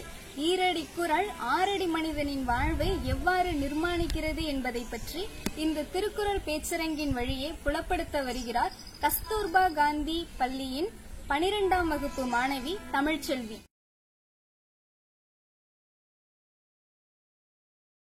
தித்திக்கும் தேர்ந்தமிழ் திக்கட்டும் பரவட்டும் முத்தமிழ் தாய் என் முதற்கண் வணக்கங்கள். எனக்கு இந்த மேடையில் பேச வாய்ப்பளித்த தமிழ் உயராய்வுத்துறை அலைவரிசை மற்றும் வேல் அறக்கட்டளை குடும்பங்களுக்கு மறுவணக்கம் கூறி எனது உரையை தொடங்குகிறேன். நான் இன்று எடுத்துக்கொண்ட தலைப்பு சீர்மிகு திருக்குறள். சிறப்பான திருக்குறள் நம் சிறப்பான தாய்மொழியில் தமிழ் மொழியில் உண்டாமையால் இந்த திருக்குறள் சீரும் சிறப்புடைய திருக்குறள் என்றே கூற வேண்டும். திருக்குறள் முப்பால்களை உடையது. அந்த முப்பால்களில் அறத்துப்பால் இன்பத்துப்பால் பொருள்பால் ஆகிய முப்பாலில் 1330 திருக்குறள்களை கொண்டது நமது திருக்குறள். திருக்குறளின் இயற்பெயர் முப்பாலாம். திருக்குறளுக்கு குறள் வெண்பாக்கள் அமைந்ததால் குறள் எனவும் அதன் உயர்வு கருதி திரு என்ற அடைமொழியுடனும் திருக்குறள் என்றே பாடப்படுகிறது. திருக்குறள் 1812ஆம் ஆண்டில்தான் முதலில் அச்சிடப்பட்டது. திருக்குறளில் முதலில் ஆங்கிலத்தில் மொழிபெயர்ந்தவர் G.U. போப். அதுவும் 1840களிலேயே ஆங்கிலத்தில் அவர் மொழிபெயர்ந்தார். திருக்குறள் மிகவும் சுவையான பல செய்திகளை கொண்டுள்ளது. அவற்றில் சிலவற்றை நான் கூறுகிறேன், கேளுங்கள். திருக்குறளில் தமிழ் கடவுள் ஆகிய 2 சொற்கள் பயன்படுத்தப்படவில்லை. திருக்குறளில் அகரத்தில் தொடங்கி நகரத்தில் முடிகிறது. ஒவ்வொரு குறளும் 2 அடி 7 சீர்களை கொண்டது. திருக்குறளில் அனிச்சம் குவளை ஆகிய 2 மலர்கள் மட்டுமே இடம்பெற்றுள்ளன. திருக்குறளில் இடம்பெறும் ஒரே ஒரு விதை குன்றிமணி. திருக்குறளில் பயன்படுத்தப்படாத ஒரே ஒரு உயிரெழுத்து திருக்குறளில் பனை மூங்கில் ஆகிய 2 மரங்கள் மட்டுமே இடம்பெற்றுள்ளன. திருக்குறளுக்கு முதலில் உரை எழுதியவர் மணக்குடவர். திருக்குறள் 18 கீழ்கணக்கு நூல்கள் எனப்படும் 18 நூல்களில் ஒன்று. இவ்விலக்கியத்தின் இயற்பெயர் முன்பு சொன்னது போல இவ்விலக்கியத்தின் இயற்பெயர் திருக்குறள் அல்ல. இவ்விலக்கியத்தில் உள்ள பாட்கள் குறள் வெண்பா அடிப்படையில் உள்ளதால் இவர் திருக்குறள் என்று அழைக்கப்பட்டது. இந்த படைப்பின் ஒரு பகுதியே கிடைத்துள்ளது. இந்த ஒரு பகுதியிலேயே 1330 திருக்குறள்கள் உள்ளன. இன்னும் பல பகுதிகள் உள்ளன. அவற்றில் எத்தனை குறள்கள் இருக்கிறது என்பது யாமறியேன். இந்த படைப்பை இயற்றியவரின் பெயர் உறுதியாக கண்டறியப்படவில்லை. இதுவரை சேகரித்த தகவல்கள் படி வள்ளுவ மரபைச் சேர்ந்தவர் என்ற கணிப்பில்தான் திருவள்ளுவர் என்றே பெயர் பெற்றது. அகர முதல எழுத்தெல்லாம் ஆதிபகவன் முதற்றே உலகு என்று தமிழ் நெடுங்கணக்கின் முதல் எழுத்து ஆகிய தொடங்கி 1330 குறள்களும் ஊடுதல் காமத்திற்கின்பம் அதற்கின்பம் கூடி முயங்க பெறும் என்ற தமிழ் மொழியின் கடைசி எழுத்தாகிய இன்னில் முடிகிறது நமது 1330 திருக்குறள்களும். இந்த திருக்குறள் 1330 திருக்குறள்கள் 12,000 வார்த்தைகளால் படைக்கப்பட்டுள்ளன. இந்த திருக்குறளுக்கு எவ்வளவோ சிலர்கள் உரை எழுதினாலும் இன்றும் தற்சமயம் சிறப்பாக எழுதியவர் என்று கூறப்படுபவர் திருக்குறள் முனுசாமியின் பெயர்தான். தனி மனிதனுக்கு உரிமையானது நமது இன்ப வாழ்வு, அதற்கு உறுதுணையாக இருப்பது பொருளியல் வாழ்வு. இவ்விரண்டிற்கும் அடிப்படையாக வாழ்வதே அறவாழ்வு. இந்த அறத்தினை எப்படி நாம் பெற வேண்டும்? ஒரு மனிதனுக்கு தீங்கு இழைக்காமல், அவன் தொழிலுக்கு துரோகம் செய்யாமல், அறவழியில் சம்பாதித்து அந்த அறவழியில் வந்த லாபத்தை ஈட்டி இந்த அனைத்து மக்களும் இன்ப வாழ்வு வாழ வேண்டும் என்பதே திருவள்ளுவரின் எண்ணம். இந்த திருவள்ளுவரின் இத்தகைய எண்ணத்தை எனது நாவினால் உங்களுக்கு கூற வாய்ப்பளித்த தமிழ் உயராய்வுத்துறை அலைவரிசை மற்றும் வேல் அறக்கட்டளை குழுமத்திற்கு நன்றி பாராட்டி எனது உரையை முடிக்கிறேன். நன்றி. எழுத்து ஆகிய தொடங்கி 1330 குறள்களும் ஊடுதல் காமத்திற்கின்பம் அதற்கின்பம் கூடி முயங்க பெறும் என்ற தமிழ் மொழியின் கடைசி எழுத்தாகிய இன்னில் முடிகிறது நமது 1330 திருக்குறள்களும். இந்த திருக்குறள் 1330 திருக்குறள்கள் 12,000 வார்த்தைகளால் படைக்கப்பட்டுள்ளன. இந்த திருக்குறளுக்கு எவ்வளவோ சிலர்கள் உரை எழுதினாலும் இன்றும் தற்சமயம் சிறப்பாக எழுதியவர் என்று கூறப்படுபவர் திருக்குறள் முனுசாமியின் பெயர்தான். தனி மனிதனுக்கு உரிமையானது நமது இன்ப வாழ்வு, அதற்கு உறுதுணையாக இருப்பது பொருளியல் வாழ்வு. இவ்விரண்டிற்கும் அடிப்படையாக வாழ்வதே அறவாழ்வு. இந்த அறத்தினை எப்படி நாம் பெற வேண்டும்? ஒரு மனிதனுக்கு தீங்கு இழைக்காமல், அவன் தொழிலுக்கு துரோகம் செய்யாமல், அறவழியில் சம்பாதித்து அந்த அறவழியில் வந்த லாபத்தை ஈட்டி இந்த அனைத்து மக்களும் இன்ப வாழ்வு வாழ வேண்டும் என்பதே திருவள்ளுவரின் எண்ணம். இந்த திருவள்ளுவரின் இத்தகைய எண்ணத்தை எனது நாவினால் உங்களுக்கு கூற வாய்ப்பளித்த தமிழ் உயராய்வுத்துறை அலைவரிசை மற்றும் வேல் அறக்கட்டளை குழுமத்திற்கு நன்றி பாராட்டி எனது உரையை முடிக்கிறேன். நன்றி. அனைவருக்கும் வணக்கம். நான் உங்கள் வேத்து யோகேஸ்வரன். வெல்லாததில்லை திருவள்ளுவன் வாய் விளைத்தவற்றுள் பொல்லாததில்லை புரை தீர்ந்த வாழ்வினிலே அடைத்துச் செல்லாததில்லை புதுமறையான திருக்குறளில் இல்லாததில்லை இணையில்லை முப்பாலுக்கு நிலத்தே என்ற புரட்சிக் கவிஞர் பாவேந்தர் பாரதிதாசனின் வரிகளின் மூலம் திருக்குறளின் சிறப்பு நமக்கு தெரிய வருகிறது. அத்தகைய திருக்குறளின் சிறப்பினை அரிய தகவல்களுடன் எங்களுக்கு எடுத்துர் தந்த சிறப்பு விருந்தினர்கள் மற்றும் பங்கேற்பாளர்களான கிரேஸ் பிரதிபா, அமிழ்தினி, அகிலன், கயல்விழி, பொன்ரேகா, அருண்குமார், புனிதவள்ளி, குருபரன், இந்துராணி மற்றும் தமிழ்ச்செல்வி ஆகிய அனைவருக்கும் உயராய்வு மற்றும் வேல் வலையொலி அலைவரிசையின் சார்பாக மனமார்ந்த நன்றிகளை தெரிவித்துக் கொள்வதில் மிக்க மகிழ்ச்சி அடைகிறேன். மேலும் இந்த நிகழ்ச்சியின் தொகுப்பாளர்களாக இருந்து இந்த நிகழ்ச்சியினை அழகுற தொகுத்து தந்த தொகுப்பாளர் விக்னேஸ்வரி அவர்களுக்கும் தொகுப்பாளர் ஆர்த்தி ஆரோக்கியசாமி அவர்களுக்கும், மேலும் இந்த நிகழ்ச்சியின் தொகுப்பாளினி விஜே ஸ்னேகா அவர்களுக்கும், இந்த நிகழ்ச்சியினை ஒருங்கிணைத்து மற்றும் இயக்கி தந்த உயராய்வு மற்றும் வேல் அலைவரிசையின் இயக்குனர் மற்றும் திருவிக அரசு கலைக்கல்லூரி தமிழ் உயராய்வுத்துறையின் தலைவர் முனைவர் சே அஜித்தா அம்மையாருக்கும், இந்த நிகழ்ச்சியினை பார்த்து பகிர்ந்து பயனராக மாறிய அத்துணை நேயர்களுக்கும் எங்களின் மனமார்ந்த நன்றிகளை தெரிவித்து கொண்டு விடைபெறுவது உங்கள் வேத்து யோகேஸ்வரன். நன்றி, வணக்கம். இந்த வீடியோ உங்களுக்கு பிடிச்சிருக்கா? விரும்புங்க. ரொம்ப பிடிச்சிருக்கா? பகிருங்க. ரொம்ப பிடிச்சிருக்கா? கருத்துக்களை கருத்து பெட்டியில பதிவு பண்ணுங்க. ரொம்ப பிடிச்சிருந்தா பயனர்களா மாறுங்க. இதுவரைக்கும் இந்த காணொலியை முழுமையாக பார்த்து ரசித்த அனைத்து நல்லுள்ளங்களுக்கும் எங்கள் நெஞ்சார்ந்த நன்றி.